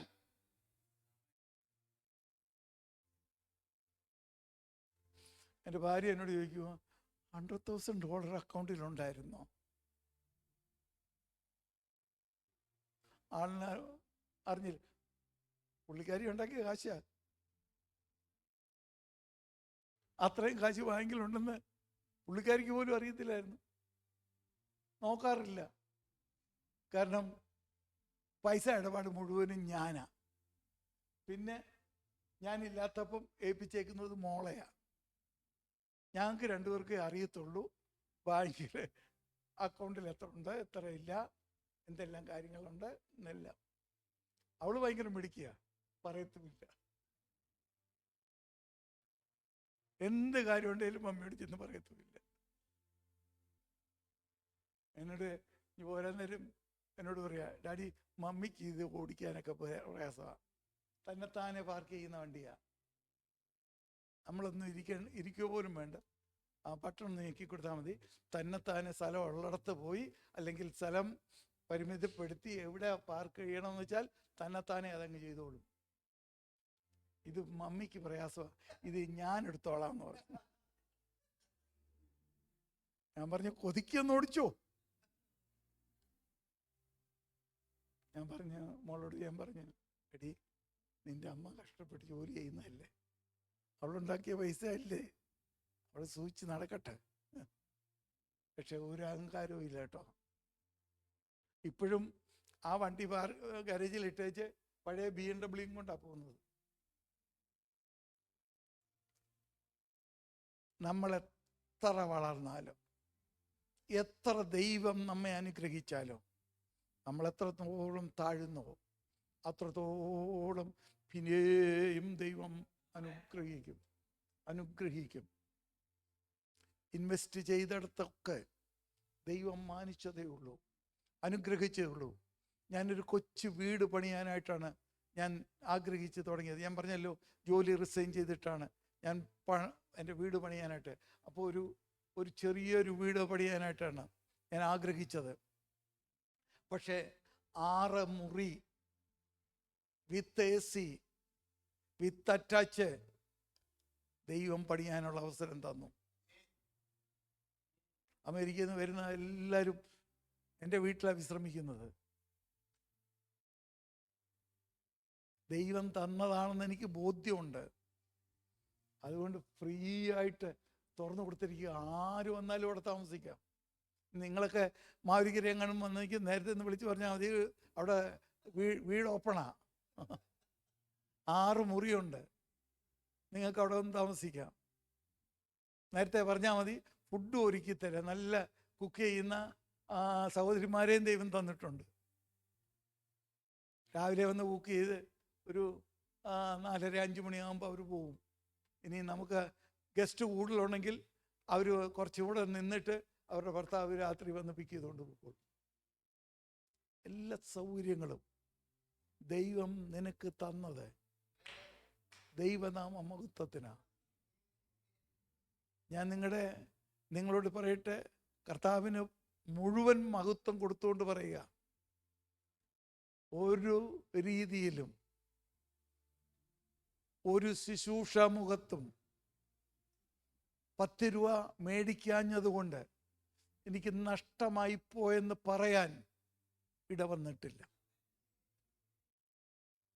എവിടെയെല്ലാം കർത്താവിൻ്റെ നാമത്തിന് വേണ്ടി ചെലവഴിക്കുവാനും ചെലവാക്കുവാനും അവസരം ലഭിച്ചിട്ടുണ്ടോ അത് മുഴുവനും ഞാൻ വിശ്വസ്തയോടെ ചെയ്തിട്ടുണ്ട്. ആദ്യമൊക്കെ ഒത്തിരി അബദ്ധമൊക്കെ പറ്റിയിട്ടുണ്ട്.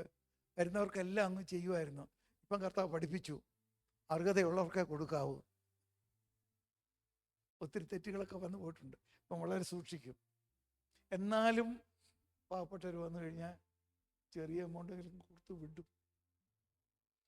കാര്യം എന്താണെന്നറിയാമോ? ആരുടെ മുമ്പിലും എൻ്റെ കരം നീട്ടാൻ അനുവദിക്കാത്ത ആ ദൈവത്തെ ഭയപ്പെട്ടുകൊണ്ട് ഒരാൾ നിരാശയോടെ എൻ്റെ വീട്ടിൽ നിന്ന് ഇറങ്ങിപ്പോകാൻ ഇതുവരെ ഇടയാക്കിയിട്ടില്ല. നമ്മെ ദൈവം അനുഗ്രഹിക്കും തോറും നാം ദൈവസന്നിധിയിൽ വിശ്വസ്തയോടെ നിന്നോളാം. അടുത്ത വായിച്ചാട്ടെ, 7-ാം വാക്യം.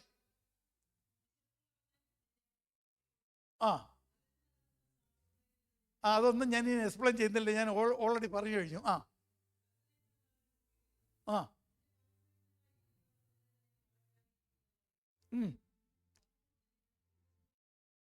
അപ്പോൾ നിന്റെ വെളിച്ചം ഉഷസ് പോലെ പ്രകാശിക്കും.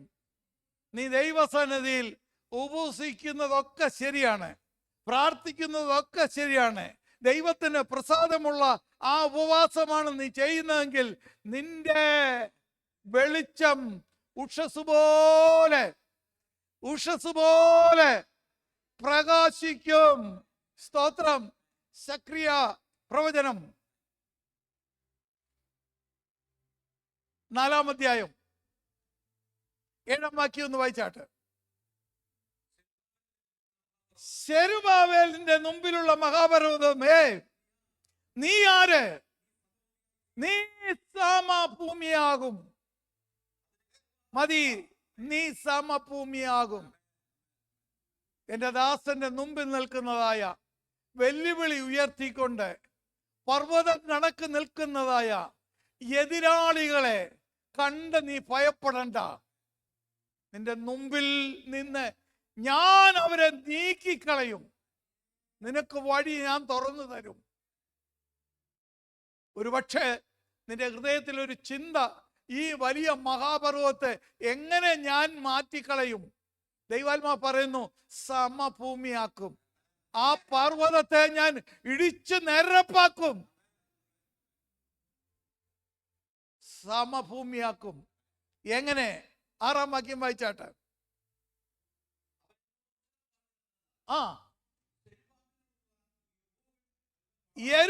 സെരുബാബേലിനുള്ള ദൈവത്തിന്റെ അരുളപ്പാട് സൈന്യത്താലെ അല്ല, ശക്തിയാലെ അല്ല, ദൈവത്തിന്റെ ആത്മാവിനാലത്രേ. ദൈവത്തിന്റെ ആത്മാവിനാലത്രേ. ഹല്ലേലൂയ. ദൈവ മക്കളുടെ എതിരായി നിൽക്കുന്ന മഹാപർവ്വതമേ, നീ ആര്?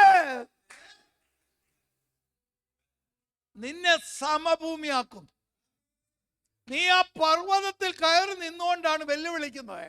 പക്ഷെ ആ പർവ്വതത്തെ ഞാൻ സമഭൂമിയാക്കും, ഇടിച്ച് നിരപ്പാക്കും ഞാൻ.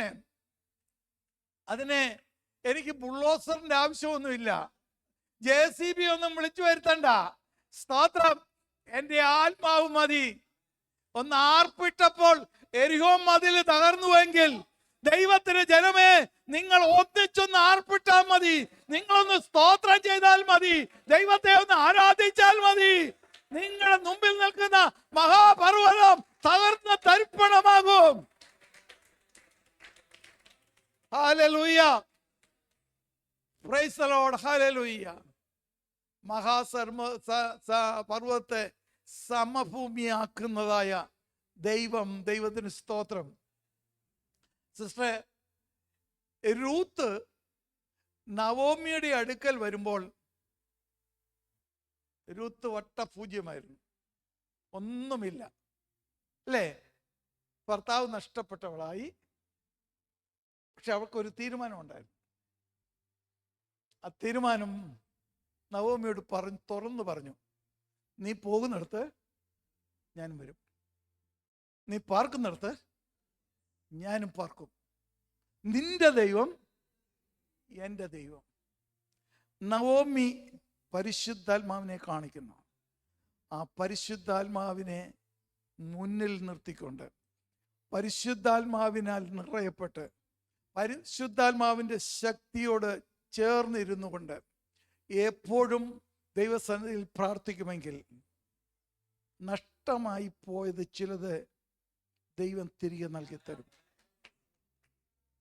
നഷ്ടപ്പെട്ടതിനെ ഓർത്ത് ദുഃഖിക്കാനല്ല, മാനുഷികമാണ്, ദുഃഖമുണ്ടാകും, പക്ഷേ ദൈവം ഇത് മടക്കി തരും. രൂത്ത് അവിടെ ചെല്ലുമ്പോൾ ആദ്യമേ അവൾ പിറക്കി തുടങ്ങി, പിറക്കി. പിന്നെ അവൾക്ക് വേണ്ടി കറ്റയിൽ നിന്ന് വലിച്ചിട്ട് കൊടുത്തു. അങ്ങനെ ആയപ്പം അവൾ വാരാൻ തുടങ്ങി. മൂന്നാമത്തെ അനുഭവം അറിയാമോ? നീ പിറക്കാൻ പോണ്ട, വാരാനും പോണ്ട, അവിടെ ഇരുന്നാ മതി, മടിയിൽ അളന്ന് തരും. സ്റ്റെപ്പ് 3, 1, 2, 3 ഈ സ്റ്റെപ്പ് ആയിരിക്കും അനുഗ്രഹത്തിൻ്റെ പടി ദൈവം തുറന്നു തരുന്നത്. സ്തോത്രം. നഷ്ടമെന്ന് വിചാരിച്ചതിനെ ദൈവം മടക്കിത്തരും.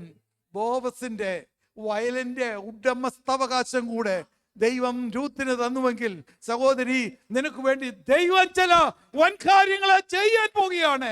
അത്ഭുത ചെയ്യുന്ന ദൈവത്തിന്റെ കരങ്ങളിൽ നിന്നെ തന്നെ ഏൽപ്പിച്ചു കൊടുക്ക.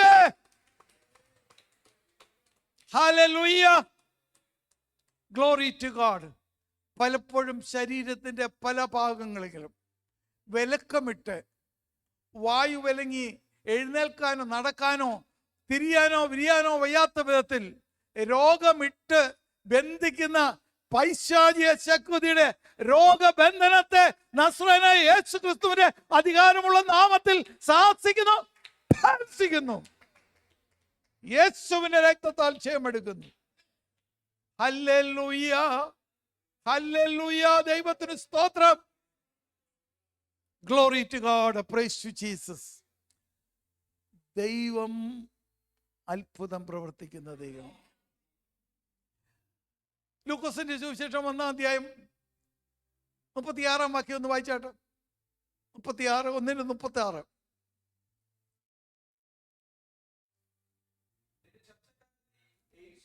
ആ, അടുത്തത്. അടുത്തത്. Glory, hallelujah. മച്ചിക്ക് 6-ാം മാസം, 6 മാസം പ്രഗ്നന്റ് ആയി. സ്തോത്രം. എലിസബത്ത് പ്രായം ചെന്നവളാ, എങ്കിലും അവൾ ഗർഭം ധരിച്ചു. ദൈവസന്നിധിയിൽ പ്രാർത്ഥിച്ച പ്രാർത്ഥന ദൈവം കേട്ടു എങ്കിൽ, സ്തോത്രം. അടുത്തത് ഇവിടെ പറയുകയാണ്, മറിയേ, ദൈവത്തിനൊരു കാര്യവും അസാധ്യമല്ല. ഹല്ലേലൂയ, ദൈവത്തിനൊരു കാര്യവും അസാധ്യമല്ല. 34-ാം വാക്യമോ 35-ാം വാക്യം കൂടെ വായിച്ചാട്ടെ. ആ ആ ആ മതി. പരിശുദ്ധാത്മാവ് നിന്റെ മേൽ വരും, അത്യുന്നതന്റെ ശക്തി നിന്റെ മേൽ നിഴലിടും. പരിശുദ്ധാത്മാവിന്റെ ശക്തി നിന്റെ മേൽ നിഴലിടും. Glory to God.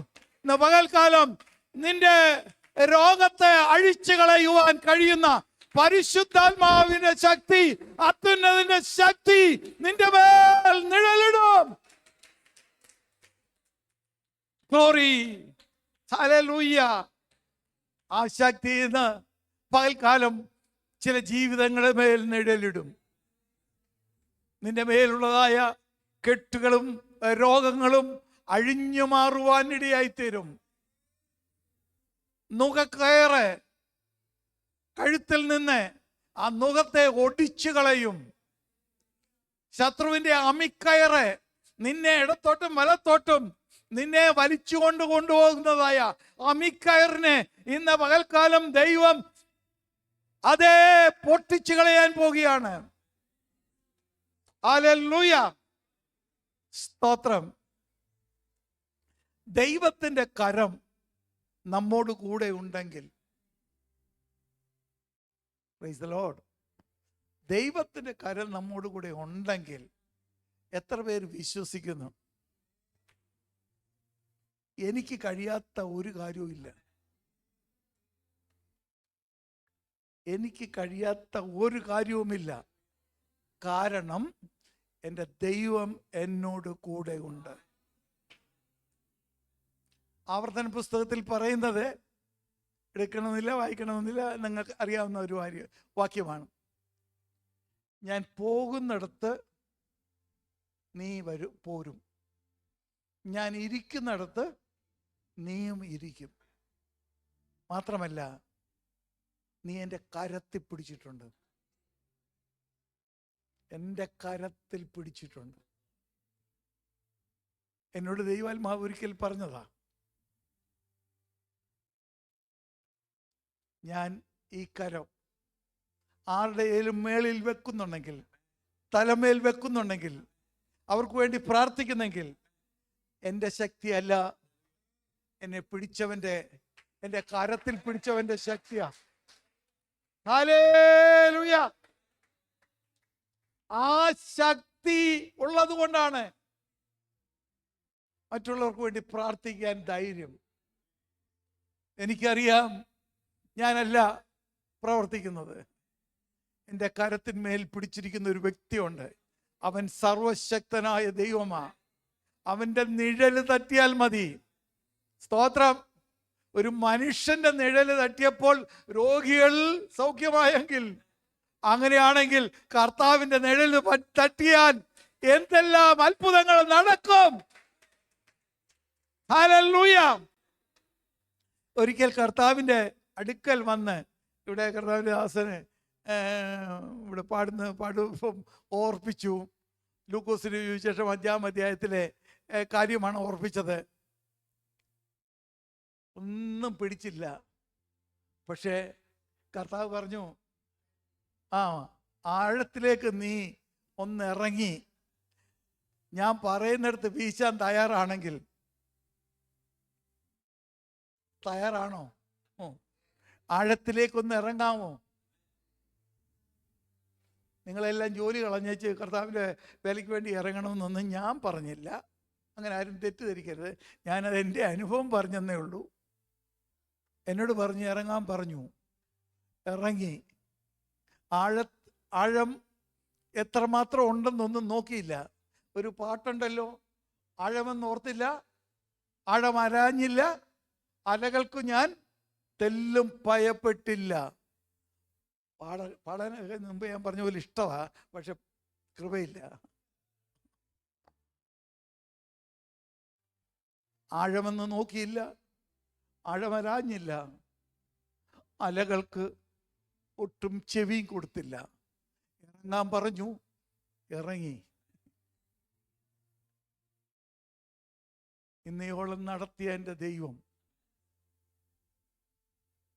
ഞാൻ നിങ്ങളോട് പറയുന്നു, കർത്താവ് വല്ലതും പറഞ്ഞ അങ്ങ് കേട്ടോണം, അങ്ങ് അനുസരിച്ചോ. ഒരിക്കലും നിൻ ലജ്ജിക്കാൻ ദൈവം ഇടവരുത്തത്തില്ല. ഒരിക്കലും നീ തലകുനിക്കാൻ ഇടവരുത്തത്തില്ല. സ്തോത്രം. ഇവിടെ കർത്താവ് ആ ശിഷ്യന്മാരോട് പറയുകയാണ്, എന്ത് ചെയ്യണം? ആഴത്തിലേക്ക്. ഇത് പറയാനൊരു കാര്യമുണ്ട്. ഈ പുള്ളിയുടെ പടകാ ഉപയോഗിച്ചത്, അല്ലേ? പത്രോസിൻ്റെ പടകാണ് കർത്താവ് പ്രസംഗിക്കാൻ ഉപയോഗിച്ചത്. ഞാൻ എക്സ്പ്ലെയിൻ ചെയ്യുന്നില്ല, എൻ്റെ രത്നച്ചുരുക്കം അങ്ങ് പറയാം. എന്നിട്ടാണ് കർത്താവ് പറഞ്ഞത്, ഈ പുള്ളി രാത്രി മുഴുവനും അധ്വാനിച്ച് വന്ന് നിൽക്കുക. നമ്മൾ വല്ലതും ആയിരുന്നെങ്കിൽ പറഞ്ഞേന്, ഗുരു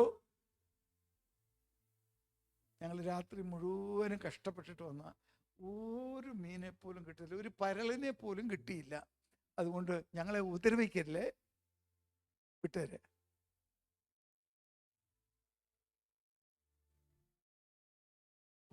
ഒരു ദൂതി ഞാൻ പറയാം അതിനകത്ത്. യേശു ഇവിടെ വന്ന് പത്രോസിൻ്റെ പടക് തന്നെ തിരഞ്ഞെടുക്കാൻ കാര്യമുണ്ട്. നിങ്ങൾക്കറിയാവോ? ഇച്ചിരി മുമ്പ് പത്രോസിൻ്റെ വീട്ടിൽ കർത്താവ് പോയി. അവിടെ ചെന്നുടനെ അമ്മയ്യമ്മ ജ്വരം പിടിച്ച് കിടക്കുക. പ്രാർത്ഥിച്ച് സൗഖ്യം പ്രാപിച്ച് കഴിഞ്ഞപ്പോൾ അവൾ എഴുന്നേറ്റ് യേശുവിനെ ശുശ്രൂഷിച്ചു.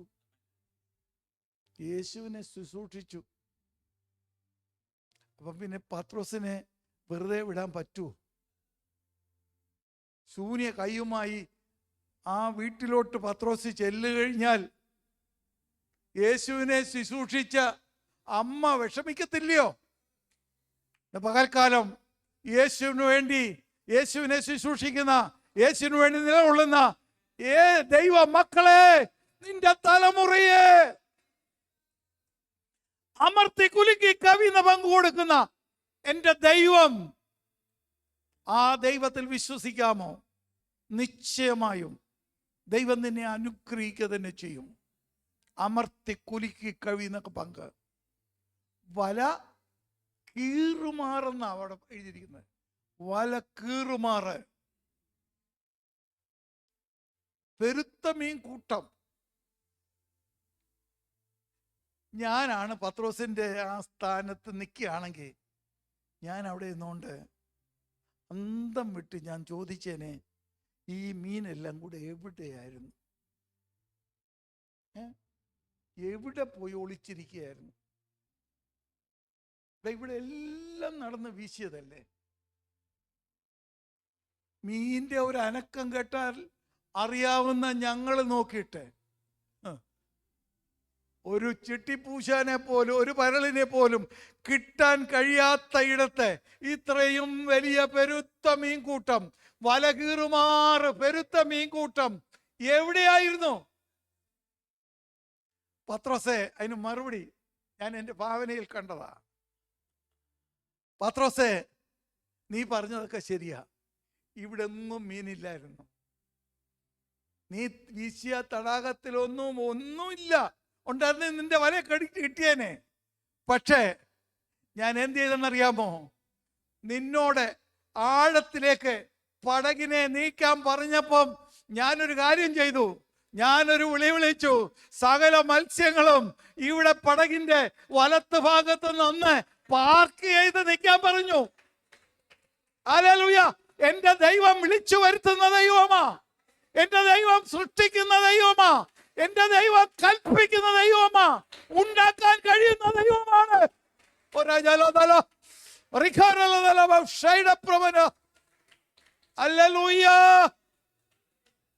ദൈവത്തിന് ഒരു കാര്യവും അസാധ്യമല്ല.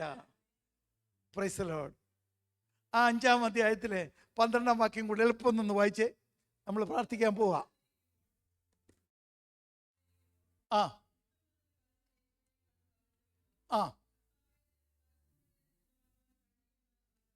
അടുത്തത്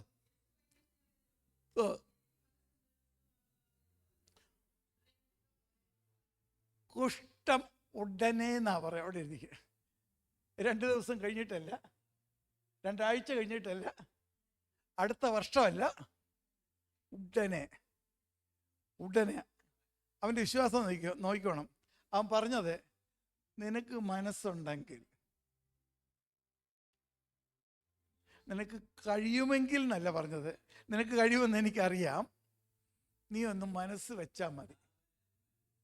എൻ്റെ കുറവോർക്കാതെ നീ എന്നോടൊന്നും മനസ്സലിഞ്ഞാൽ, നീ ഒന്ന് മനസ്സ് വെച്ചാൽ, ഈ നിമിഷം എനിക്ക് സൗഖ്യം ഉണ്ടാകുവാനിടയായിത്തീരും. ഇന്ന് പകൽക്കാലം നിന്റെ വിഷയം എന്തെല്ലാം ആട്ടാം, ഏതെല്ലാം ആണെങ്കിലും നീയും ദൈവവുമായിട്ട് അറിയുന്നു. ദൈവത്തിന് നിന്റെ ഒരു രഹസ്യവും അറിയാതിരിക്കുന്നില്ല. നീ എന്ത് ഭാരത്താലിരിക്കുന്നുവെന്ന് ദൈവത്തിനറിയാം.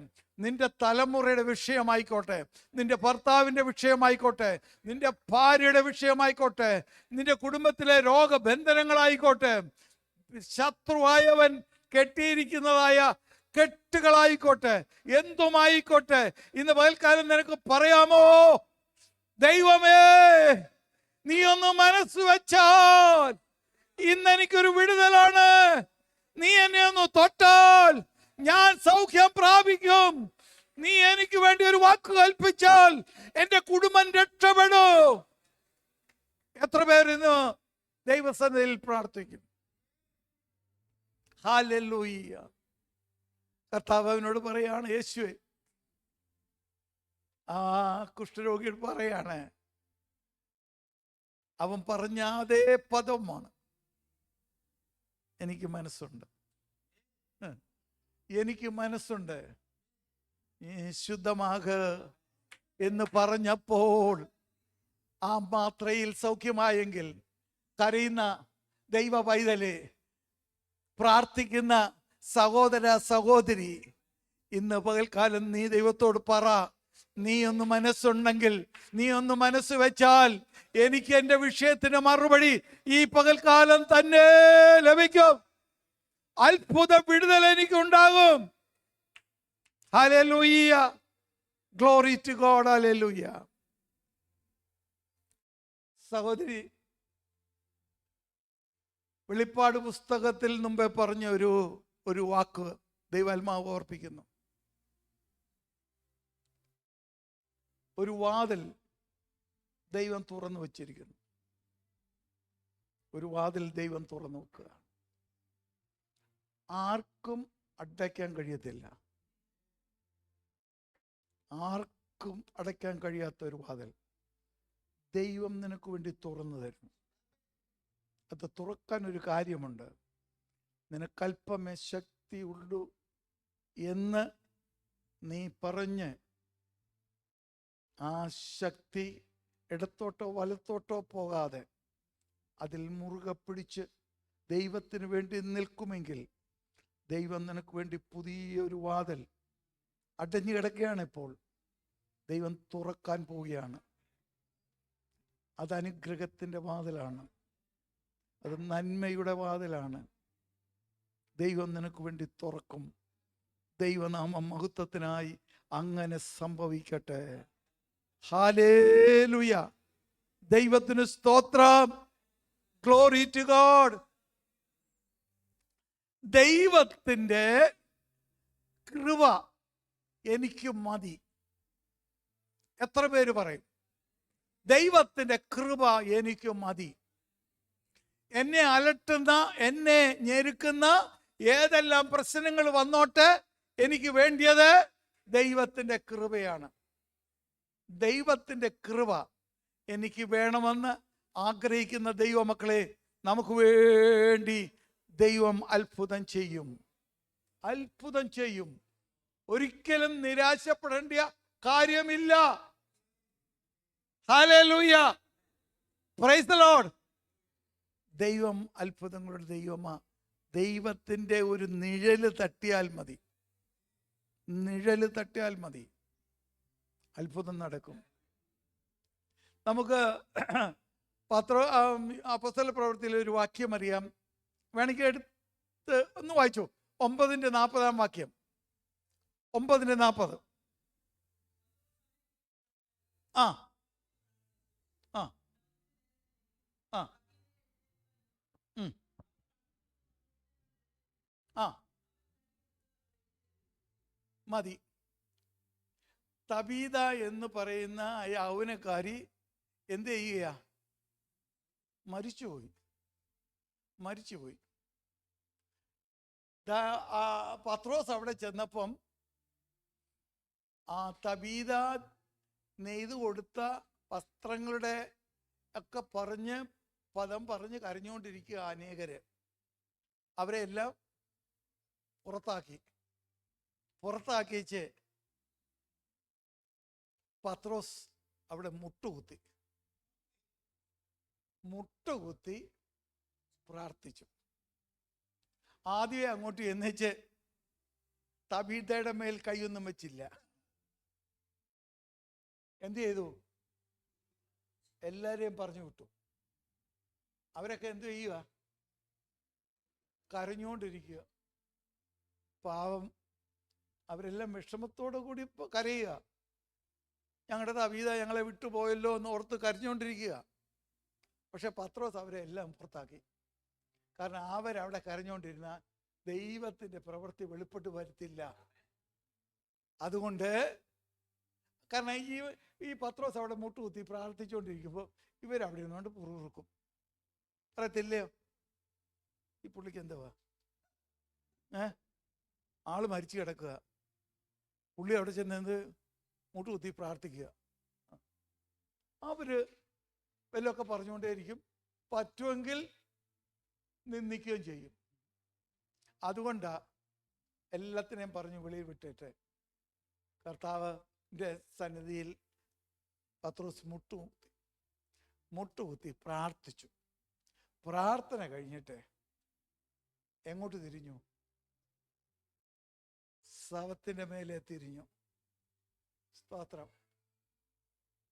എൽജി പറഞ്ഞു, തബീതേ എഴുന്നേൽക്കാ. സ്തോത്രം. പ്രാർത്ഥിക്കുന്ന ദൈവ പൈതലേ, പ്രാർത്ഥന കഴിയുമ്പോൾ നിന്റെ വിഷയത്തിന് വേണ്ടി ദൈവം മറുപടി തരും. അസാധ്യമെന്ന് ലോകം കഴിഞ്ഞ് എണ്ണിയ, അസാധ്യമെന്ന് ലോകം പറഞ്ഞാലും ആരെല്ലാം പറഞ്ഞാലും ദൈവം അത്ഭുതം ചെയ്യും. ദൈവത്തിന്റെ കരം ഇതുവരെ കുറുകി പോയിട്ടില്ല. പ്രവർത്തിക്കാതിരിപ്പാൻ കുറുകി പോയിട്ടില്ല. പത്രോസിന് നന്നായിട്ട് അറിയാം, ഞാൻ മുട്ടുകുത്തി പ്രാർത്ഥിച്ചത് ജീവനുള്ള ദൈവത്തോടാ. എന്റെ പ്രാർത്ഥന കേൾക്കുന്ന ദൈവം ഇവിടെ ഇറങ്ങി വന്നിട്ടുണ്ട്.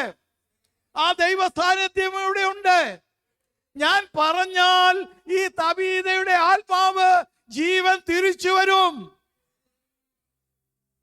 കാരണം എന്റെ മിടുക്കല്ല, ഞാൻ പ്രാർത്ഥിച്ച എന്റെ ദൈവത്തിന്റെ ശക്തിയാണ്. ഞാൻ പ്രാർത്ഥിച്ച എന്റെ ദൈവത്തിന്റെ അത്യന്ത കൃപയാണ്. ഹല്ലേലൂയ. പ്രാർത്ഥിച്ചപ്പോൾ ദൈവത്തിന്റെ പരിശുദ്ധാത്മാവ് അവിടെ പ്രവർത്തിക്കുവാനിടയായി തീർന്നു. പത്രോസിന്റെ ഹൃദയത്തിലുള്ളതായ ആ പരിശുദ്ധാത്മാവിന്റെ ആ വലിപ്പം, അത്യന്ത ശക്തിയുടെ അളവറ്റ വലിപ്പം, അത് വിശ്വാസത്താൽ തൻ്റെ വായിൽ നിന്ന് പുറപ്പെട്ടു പോയി. ധൈര്യമുണ്ടോ പാസ്റ്റർ? ഇങ്ങനെയൊക്കെ പറയാൻ ധൈര്യമുണ്ടോ? പത്രോസിന് ധൈര്യം ഉണ്ടായിരുന്നു. ധൈര്യം ഉണ്ടെങ്കിൽ അത്ഭുതം നടക്കും. ഞാനൊരു കാര്യം കൂടെ പറഞ്ഞ് ഞാൻ എളുപ്പം നിൽക്കാൻ പോവാം. നമ്മൾ പാട്ടുപാടി പ്രാർത്ഥിക്കാൻ പോവുകയാണ്. ചെല്ലങ്കോട് എന്ന് പറയുന്ന, വയനാട്ടിൽ ചെല്ലങ്കോട് ഗുഡല്ലൂരിലോട്ട് പോകുന്ന വഴിയാണ്. ചെല്ലങ്കോട്ട് IPCയുടെ ഒരു വലിയ ചർച്ചുണ്ട്. അവിടെ സ്ഥലമൊക്കെ വാങ്ങിച്ച് പണിതാ. അതിൻ്റെ ആരംഭകാലം മുതൽ ഞാൻ അവിടെ ഉണ്ട്. അവിടെ ഒരു ഉപവാസ പ്രാർത്ഥന നടക്കുക. 21 ദിവസത്തെ ഉപവാസമാണ്. ആ ഉപവാസ പ്രാർത്ഥന നടക്കുന്നുണ്ട്. അവസാനത്തെ 3 ദിവസം ശുശ്രൂഷിക്കാൻ എന്നെ വിളിച്ചിട്ടുണ്ട്. ഞാൻ വെള്ളിയാഴ്ച പകല് ആദ്യത്തെ ശുശ്രൂഷ. അപ്പം വെള്ളിയാഴ്ച പകലും രാത്രിയിലും, ശനിയും പകലും രാത്രിയിലും ഞായറും, ഇത്രയാണ് എന്നെ ശുശ്രൂഷയ്ക്ക് വിളിച്ചിട്ട്. അതുവരെ അവർ പ്രാർത്ഥനയായിരുന്നു. 18 ദിവസം അവർ ഉപവാസവും പ്രാർത്ഥനയും ഒക്കെ ചെയ്തുകൊണ്ടിരിക്കുകയായിരുന്നു. അപ്പം വെള്ളിയാഴ്ച രാവിലെ 10 മണിക്ക് മുമ്പ് ഞാനവിടെ ചെന്നു. എന്നോട് അവിടുത്തെ പാസ്റ്റർ പറഞ്ഞു, ജീച്ച, നമുക്ക് രാവിലത്തെ സെക്ഷൻ്റെ പ്രാർത്ഥന കഴിഞ്ഞിട്ട് ഒരു വീട് വരെ പോകണമെന്ന് പറഞ്ഞു. അപ്പോൾ ഞാൻ ചോദിച്ചു, എന്താ? ഞാൻ നമ്മുടെ സഭയിലെ ഇന്നാര് ജോർച്ചായന് സ്ട്രോക്കായിട്ട് കിടക്കയില്ല, അവരുടെ വീട്ടിൽ പോയിന്ന് പ്രാർത്ഥിക്കണമെന്ന് പറഞ്ഞു. അപ്പം ഞാൻ എളുപ്പം പരിശുദ്ധാത്മ പറഞ്ഞു, ഇവിടെ ഉപസിക്കുക, പ്രാർത്ഥിക്കുക, സഭ അദ്ദേഹത്തിൻ്റെ വിടുതലിന് വേണ്ടി. എളുപ്പം എൻ്റെ ഹൃദയത്തിൽ പരിശുദ്ധാത്മ നടന്നത് ഇങ്ങനെയാണ്. സഭ പ്രാർത്ഥിക്കുന്ന ആ പുള്ളിയുടെ വിടുതൽ വീട്ടിലല്ല നടക്കേണ്ടത്, ഹോളിലാണ് നടക്കേണ്ടത്. ഹോളില്. കാരണം അവരവിടെ ഇരുന്ന് 18 ദിവസമായിട്ടിരുന്ന് പ്രാർത്ഥിക്കുക, ഉപവസിക്കുക, ദൈവത്തെ സന്നിധിയിൽ പ്രാർത്ഥിക്കുക, ആരാധിക്കുക. ഇത് 19ാമത്തെ ദിവസം രാവിലെയാ. ഞാൻ എളുപ്പം വണ്ടിയുടെ കീ എടുത്ത് കൊടുത്തേച്ച് പറഞ്ഞു, പുള്ളിയെ പോയി വണ്ടിയുടെ പുറകിൽ കിടത്തി കൊണ്ടുവരാൻ പറഞ്ഞു. ഇവിടെ ദൈവം പ്രവർത്തിക്കുമെന്ന് പറഞ്ഞു. അവർ 2-3 സഹോദരന്മാരെല്ലാവരും കൂടെ പോയി ആ പുള്ളിക്കാരനെ എടുത്ത് വണ്ടിയുടെ പുറകിലെ സീറ്റിലൊക്കെ കിടത്തി ആലയത്തിൻ്റെ വാതിക്കെ കൊണ്ടുവന്നിട്ട് പിടിയുള്ളൊരു കസാറ, 2 സൈഡിലും പിടിയുള്ളൊരു കസാറയിൽ ഇരുത്തി അദ്ദേഹത്തെ എടുത്ത് 3 പേര് ചുമ്മിക്കൊണ്ട്, പണ്ട് നമ്മുടെ മർക്കോസിൻ്റെ മാളിക മുറിയിൽ നടന്നതുപോലെ ചുമന്നുകൊണ്ട് ആലയത്തിൻ്റെ പുറയിൽ അവിടെ കൊണ്ടുവന്ന് ഇരുത്തി, കസാര എഴുതി ശുശ്രൂഷിച്ചുകൊണ്ടിരിക്കുമ്പോൾ ജനമെല്ലാം ആത്മാവിലായി. ആത്മനിറവിൽ ആയപ്പോൾ പരിശുദ്ധാത്മാവിൻ്റെ ഒരു വലിയ പ്രവാഹമാണ്. അവിടെ നിന്ന് എല്ലാ പ്രിയപ്പെട്ടവരും, സഹോദരിമാരും സഹോദരന്മാരും ദൈവദാസന്മാരും എല്ലാം ആത്മാവിൽ ആരാധിച്ചുകൊണ്ടിരിക്കുമ്പോൾ ഞാൻ ഓടി പുറകോട്ട് ചെന്നേച്ചേ, ഞാൻ പറഞ്ഞു, കർത്താവിനോട് പറഞ്ഞേച്ചാ ആ സഹോദരൻ്റെ അടുക്ക ചെന്നേച്ച് പ്രാർത്ഥിച്ചിട്ട് ഇങ്ങനെയാ പറഞ്ഞത്: കർത്താവേ, ഇവൻ്റെ മേൽ കെട്ടിയിരിക്കുന്നതായ രോഗത്തിൻ്റെ ബന്ധനത്തെ യേശുവിൻ്റെ നാമത്തിൽ അഴിച്ചു കളയുന്നെന്ന് പറയും. ഞാൻ വിചാരിച്ചു അന്നേരം പുള്ളി ചാടി എഴുന്നേക്കുമെന്നാണ് വിചാരിച്ചത്. ഒന്നും സംഭവിച്ചില്ല. പുള്ളി അവിടെ അതുപോലെ ഇരിക്കുക. ഞാൻ കൈ കൊടുത്തിട്ട് പശ്ചാത്തലം കൊണ്ട് വെച്ച് കൈ വെച്ച് പറഞ്ഞു, ഞാൻ പറഞ്ഞു എഴുന്നേൽക്ക എന്ന് പറഞ്ഞു. യേശുവിൻ്റെ നാമത്തിൽ എഴുന്നേൽക്കാൻ പറഞ്ഞു. പുള്ളി വളരെ പ്രയാസപ്പെട്ട് എഴുന്നേറ്റു. ഞാൻ കൈവിട്ടില്ല. കൈവിടാതെ ഞാൻ പറഞ്ഞു നടക്കാൻ പറഞ്ഞു. ഓരോ സ്റ്റെപ്പ് എടുത്തു വെക്കാൻ പറഞ്ഞു. നടന്ന് അവിടുന്ന് ഫ്രണ്ടി വരെ കൊണ്ടുവന്നു. വന്നപ്പോഴത്തേക്ക് ജനം എല്ലാം, കാരണം ഒരു സ്റ്റെപ്പ് പോലും നടക്കാത്ത പാർട്ടിയാണ്. ഞാനൊരു ചെറിയ കയ്യിലൊരു താങ്ങ് കൊടുത്തിട്ടുണ്ടെന്ന് മാത്രമേ ഉള്ളൂ. എല്ലാവരും ആരാധിച്ചുകൊണ്ടിരിക്കുമ്പോൾ ഞാൻ പുള്ളിയെ വിട്ടിട്ട് പറഞ്ഞു, തിരിഞ്ഞ് പോയി ആ കസാരയിൽ ഇരുന്നോളാൻ പറഞ്ഞു. സുഖമായി പോയി. ഇനിയും വേറെ അത്ഭുതം നടക്കണോ? അദ്ദേഹത്തെ ഇങ്ങോട്ട് എങ്ങനെ കൊണ്ടുവന്നത്? കാറി കൊണ്ടുവന്നതാ. ഞാൻ പറഞ്ഞു, പാസ്റ്ററോട് പറഞ്ഞു റൈഡ് കൊടുക്കണം എന്ന് പറഞ്ഞു. അന്നേരം പറഞ്ഞു, അച്ഛാ പുള്ളി കണ്ട് ബസ് കയറിപ്പോയെന്ന്. ബസ് കയറിപ്പോയെന്ന്. ഹോളിന്റെ ഫ്രണ്ടിൽ ബസ് ഓടുന്ന റൂട്ടാണ്. പുള്ളി അവിടുന്ന് ബസ് കയറിപ്പോയി. സ്തോത്രം! നമ്മുടെ ദൈവമാരാ. ഹല്ലേലൂയ! ഞാൻ പ്രസംഗിക്കുന്ന ദൈവം, ഞാൻ നിങ്ങളുടെ മുമ്പിൽ വരച്ചു കാട്ടുന്നതായ ദൈവം പണ്ട് പക്ഷപാതക്കാരനെ സൗഖ്യമാക്കിയെങ്കിൽ ആ ദൈവമാണ് ഈ പുള്ളിക്ക് സൗഖ്യം കൊടുത്തത്. സ്തോത്രം! നിന്റെ ദൈവത്തിന്റെ നിഴല് തട്ടിയാൽ മതി. ഹല്ലേലൂയ!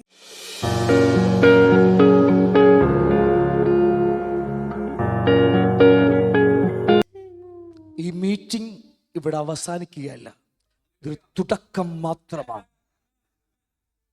ഇന്ന് പകലിൽ ഇത് ആശീർവാദം പറഞ്ഞ് അവസാനിപ്പിക്കുമ്പോൾ അവസാനിക്കുന്നതല്ല, ഇത് തുടക്കം മാത്രമാണ്.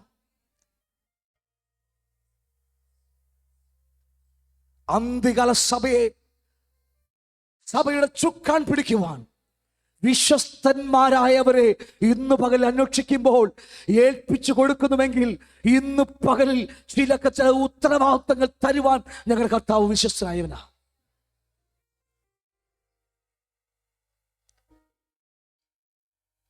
ഒരു ലജ്ജയും കൂടാതെ, ഒരു മടിയും കൂടാതെ ആ യേശുവിനെ കുറിച്ച് പറയുവാൻ, യേശുവിനെ നാവായി തീരുവാൻ കഴിയുന്നുവെങ്കിൽ ഇന്ന് പകലിൽ അവന്റെ ആത്മാവ് ചെയ്യാൻ പോകുന്നത് ഒരു മനുഷ്യന്റെ ഹൃദയത്തിനകത്ത് ചിന്തിക്കലപ്പുറമായിരിക്കും. ചരിത്രത്തിലെ ഏടുകൾ മറിച്ചു നോക്കിയാൽ മച്ചിയായവളെ പ്രസവിക്കുമാറാക്കിയവന്റെ വലിപ്പം, സൂര്യനെയും ചന്ദ്രനെയും ഒരു മനുഷ്യന്റെ വാക്കിൻ തുമ്പിൽ നിർത്തിയ ദൈവം ഇന്ന് പകലും അവന്റെ ആത്മാവ് നിറഞ്ഞവർ ഈ അന്ത്യകാല സഭയിൽ ചെയ്യാൻ പോകുന്നത് ഒരു മനുഷ്യന്റെ ഹൃദയത്തിനകത്ത് ചിന്തിക്കലപ്പുറമാണ്.